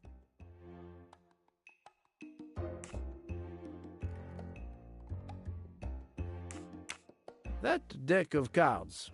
I imagine that you didn't spend all evening reading. Yes, you're right. We played a little last night, but it wasn't long. Nobody really wanted to. Knowing about the card game does not seem to further my investigation. I spoke to Monsieur Maury. He seemed to be quite hungover. He even asked me to make him his day after tonic. He blurted out, "Freya always wins." Wins what? Looking around, it is clear you were gambling and drinking most of the night. You don't understand. It's late when we're off duty, but we need to unwind. And now there's been a murder? Yes, I admit it. We went overboard last night. But please don't tell Mr. Book. It's against regulations. We could all be fired. Mademoiselle, I realize your difficult jobs have been made more difficult. But as you say, there has been a murder. I must have the truth. Of course. I'm so sorry. It's not such a crime. I'll leave it there and check in with Monsieur Fauché. Thank you for your answers, Miss Nielsen. You're welcome.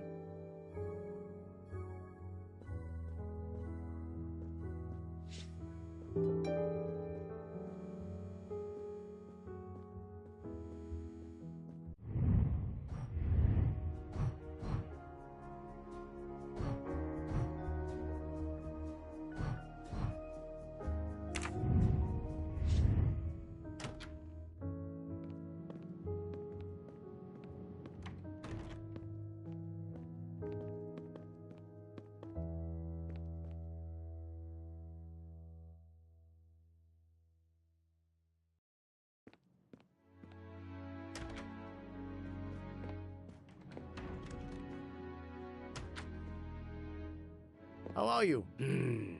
It's better. Thank you. Then may I ask you some questions? It will not take long. Quickly, please. I have hungry passengers to feed. Please, write your address on this paper. My address? I don't see why. I think I hear Monsieur Book approaching. My address? Yes, of course.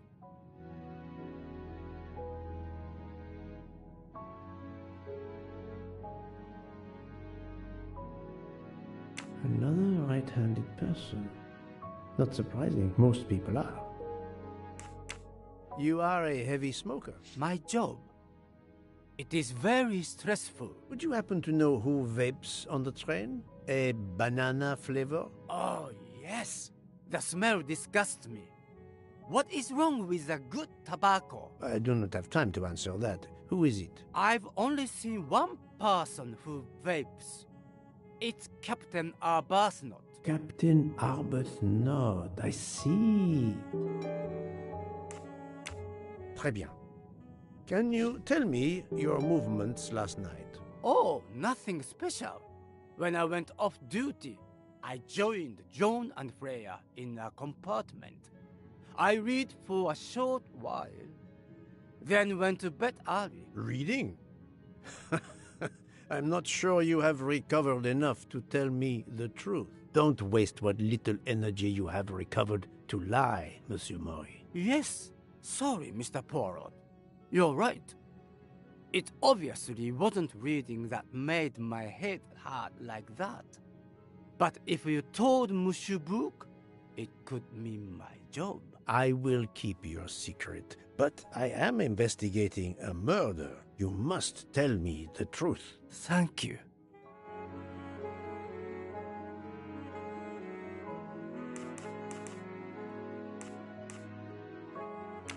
Très bien. Oh, nothing special. Reading? Don't. Yes. I will keep yours. You must. Thank. Your testimony was invaluable to me. Thank you. Take care, Monsieur Maury. My palate depends on your good health.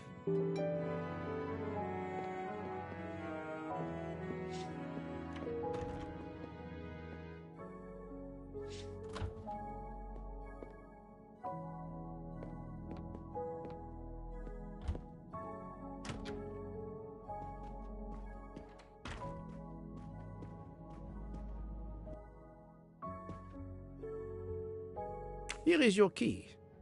Thank you very much. My pleasure. About the little favor I asked of you. Aha, but of course. I was able to get new allergy forms from guests who were in their compartments. Monsieur McQueen, Monsieur Masterman, Count and Countess Andreni, they are all right-handed. I also asked Princess Dragomirov, but she had her assistant, Madame Schmidt, sign for her. She is right-handed as well. You have exceeded my expectations. Well done. Thank you, Monsieur Fauché. I'll come back to you if I have more questions.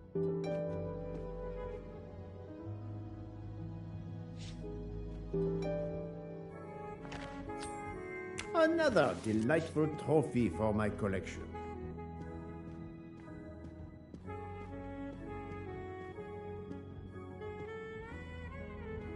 So, Poirot, I have...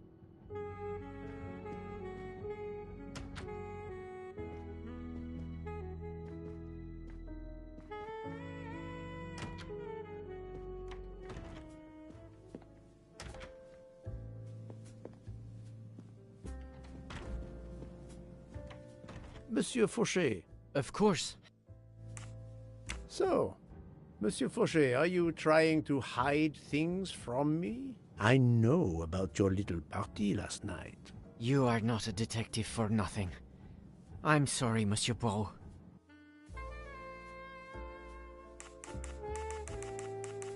Thank you, Monsieur Fauché.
Captain Arbuthnot, I know that you are the only person on this train to smoke e-cigarettes. We found a vial of e-liquid at the crime scene.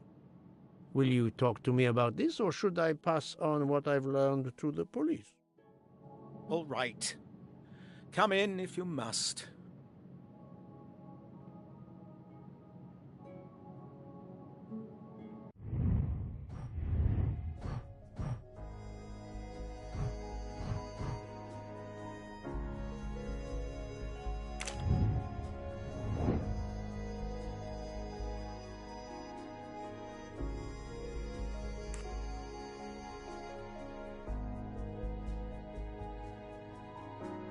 Brilliant.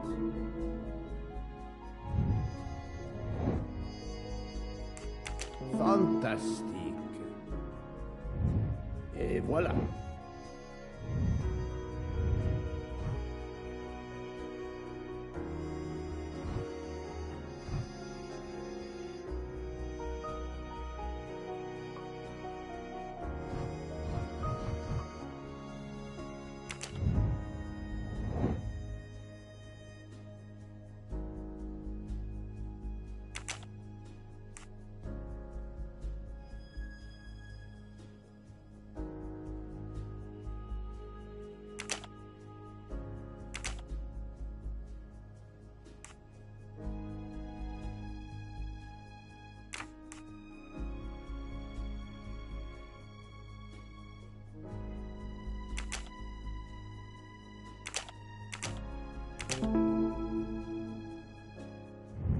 I'm right again.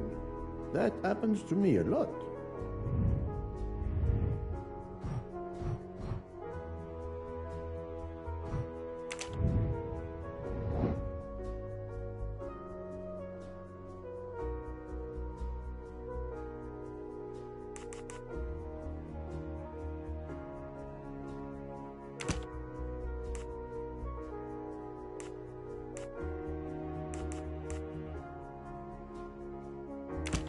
No, not good.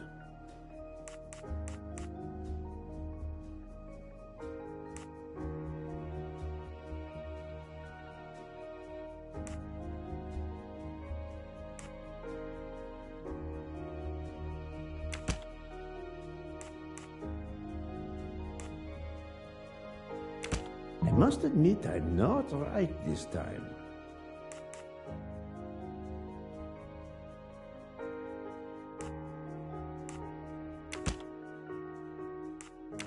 I do not think that's the right answer.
Strange, this story.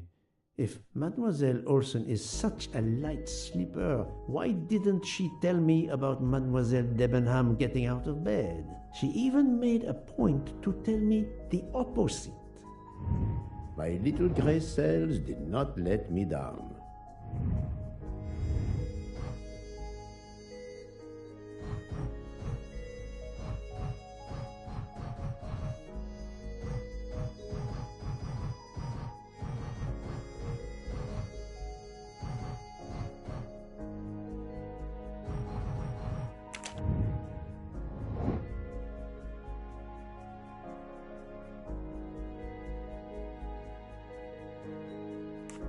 Are you a smoker? No, definitely not. Filthy habit. Well done.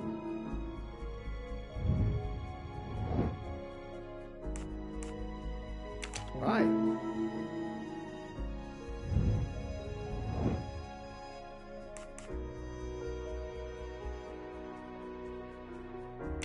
Yes.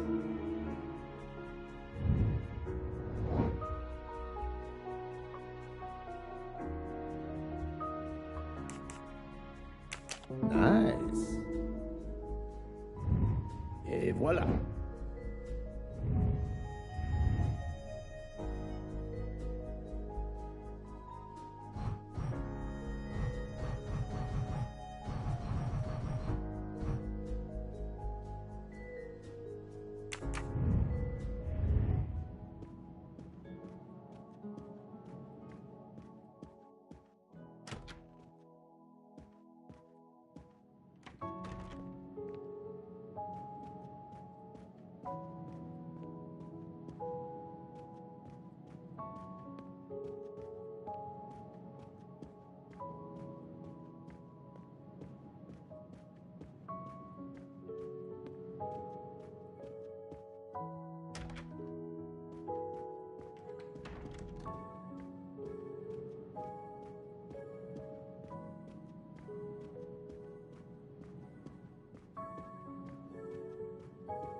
Pardon this intrusion, Mademoiselle Olsen, but something you told me earlier confuses me. Oh, please, come in.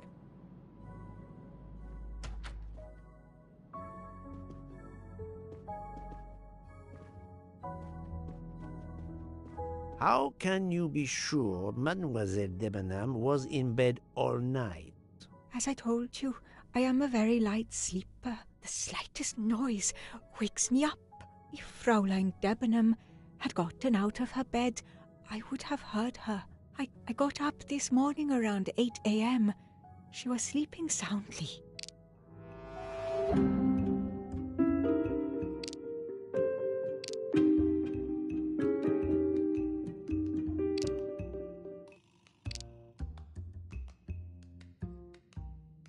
Are you certain you would have heard her? Yes. Why are you asking? I spoke to Mademoiselle Debenham and she told me that she got up around 5 o'clock in the morning. She opened the door and looked down the corridor. It was then that she saw a woman in a red kimono. How do you explain that?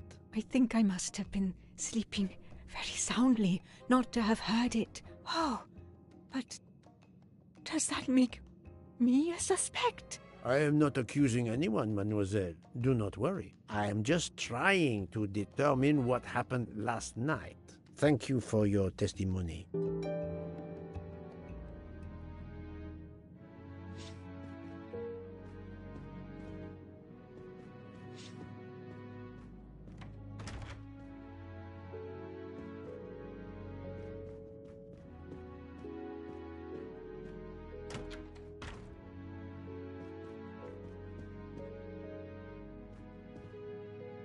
I have just a few questions for you. Very well. Let's hear them. Could you write down your address here, please? My address? If you insist.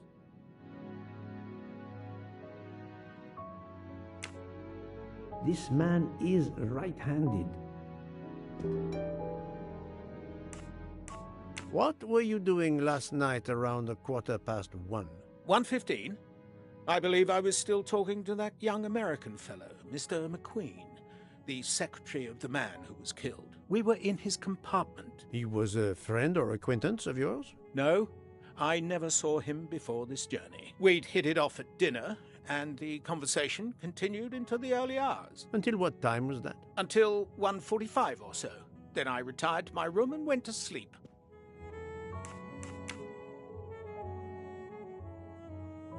Is this e-cigarette liquid yours? What flavor is it? Banana. Well, that is awkward. That's my flavor of choice. But I have no idea what it was doing there, whatever. Can you explain how it ended up there? I have no idea. I never entered the man's room, Poirot. That's the truth. The young English lady, Mademoiselle Debenham, was at the Tocatlian Hotel. Perhaps you met her there? We exchanged a few words, fellow Brits abroad, that sort of thing. What can you tell me about Mademoiselle Debenham? Nothing whatsoever. We barely spoke. The director of the Orient Express, Monsieur Bouc, thinks the assassin is a woman. And that is enough to accuse her? She had nothing to do with this murder. How can you be so certain? The idea is absurd. Ratchet was a perfect stranger to her. She'd never seen him before. Ah, did she tell you so? Well, yes, maybe she did. She may have commented once upon his somewhat unpleasant appearance. If a woman is concerned, as you seem to think, to my mind, without any evidence, I can assure you that Miss Debenham could not possibly be implicated. It is clear that the captain is defending Miss Debenham, a woman he supposedly doesn't know very well. There is nothing you can recall last night that in any way struck you as suspicious? It's nothing. A mere detail. Allow me to be the judge. Well, before returning to my room, I went to the lounge car to get a glass of water. When I was passing through the first-class corridor, I noticed that the door, which is just after your room, 201, was not quite closed, and the person who was inside peered out, in a furtive sort of way. Then he closed the door quickly. I know there's nothing in that, but it was the furtive way it was done that caught my attention. Struck me as a bit odd. I understand. Thank you for letting me know. Thank you, Captain. You're welcome.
This is wrong, but I'm never far from the truth.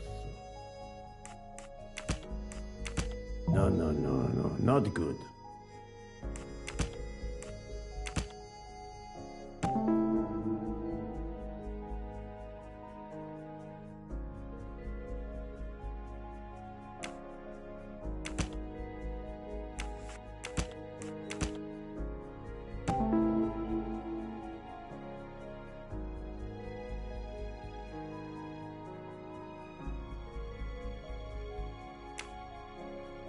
Captain Arbuthnot is the only passenger to smoke an e-cigarette.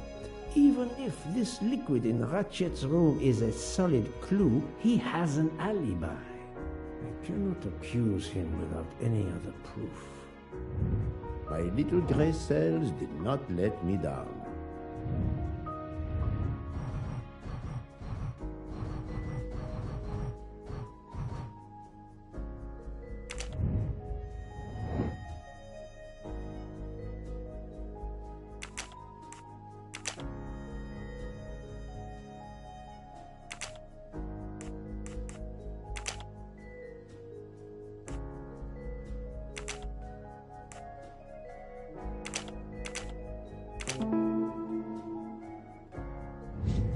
That was easy.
So, Poirot, I hope you are progressing in your investigation.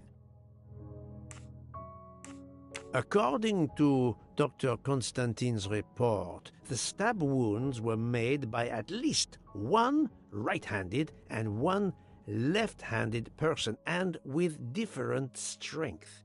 For the moment, everyone I have checked is right-handed. It is impossible to draw any conclusions as yet. However, I still have a few people to interrogate, notably the Russian princess. You still have many avenues to explore? Indeed, the case is far from over, mon ami. There is no trace of the murder weapon on the train, as yet. The killer could have hidden it anywhere. It must be somewhere. Indeed, as you say, it must be somewhere. I identified the person responsible for the bottle of liquid for the vape found at the crime scene. So, this is our culprit? Do we hold him? No, unfortunately, this bottle belongs to Captain Arbuthnot, but he has an alibi, confirmed by Monsieur McQueen for the time of the murder. Monsieur Bouc, Monsieur Poirot. Michel, calm down. But it's Mrs. Hubbard. She says she found the murder weapon in her room. She's very upset. Let's go, Poirot.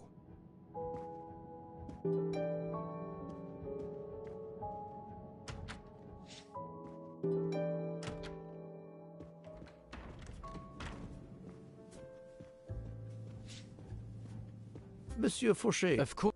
Thank you,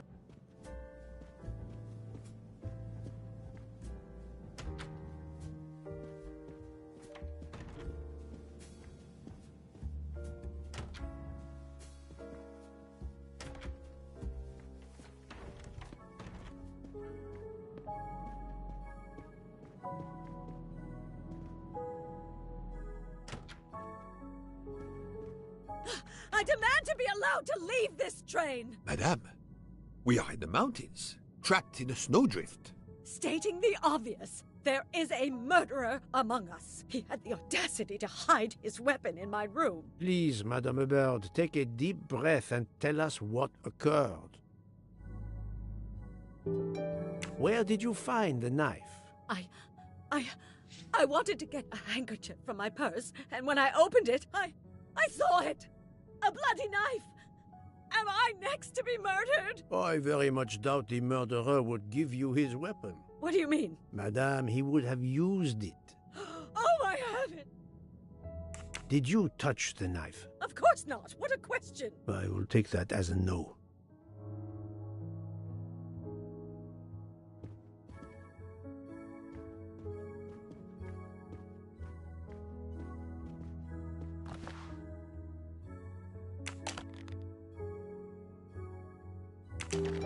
Is this knife the real murder weapon, or is it a red herring?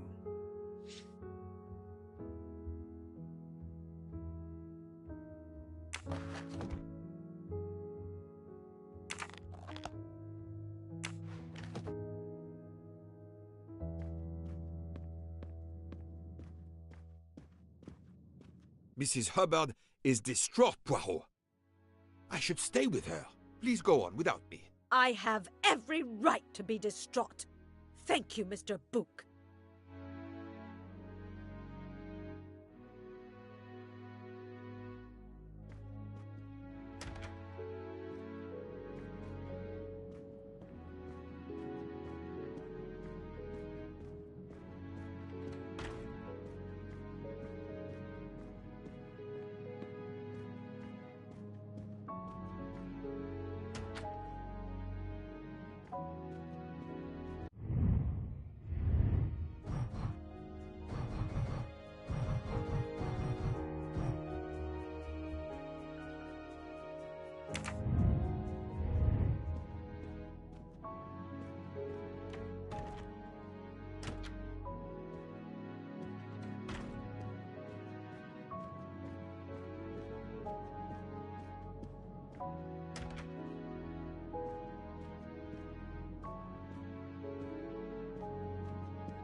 Dr. Constantine, we may have found our murder weapon. We need to make certain. There is a pretty quick way to be sure. I have estimated the depth of the wounds. You can easily find the depth of each wound by comparing the width. There are 5 of them that I am not sure about. Test them, and then we will compare our results. I will do as you say, Doctor.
must admit I'm not right this time.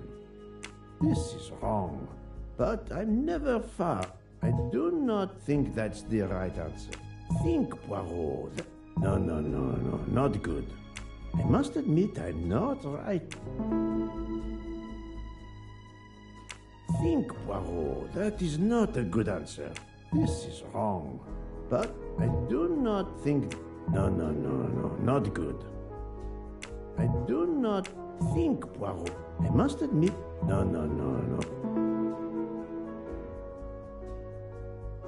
This is wrong. I must admit, this is wrong.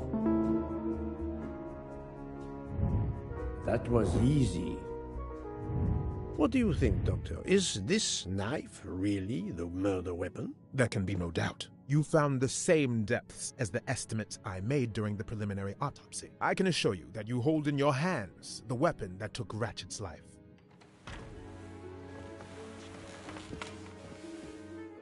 Thank you. I feel way better now. The rest gave you time to sleep off most of the effects of the drug. I'm still a bit groggy. That's understandable. Are you able to continue your story now? Yes. Yes, I think so. Where was I? You were explaining how you returned to the Armstrong house to tell them their poor little child was dead. Yes, that's it. I felt helpless. My part in the case was officially over, but I knew I couldn't let it go. Daisy deserved justice.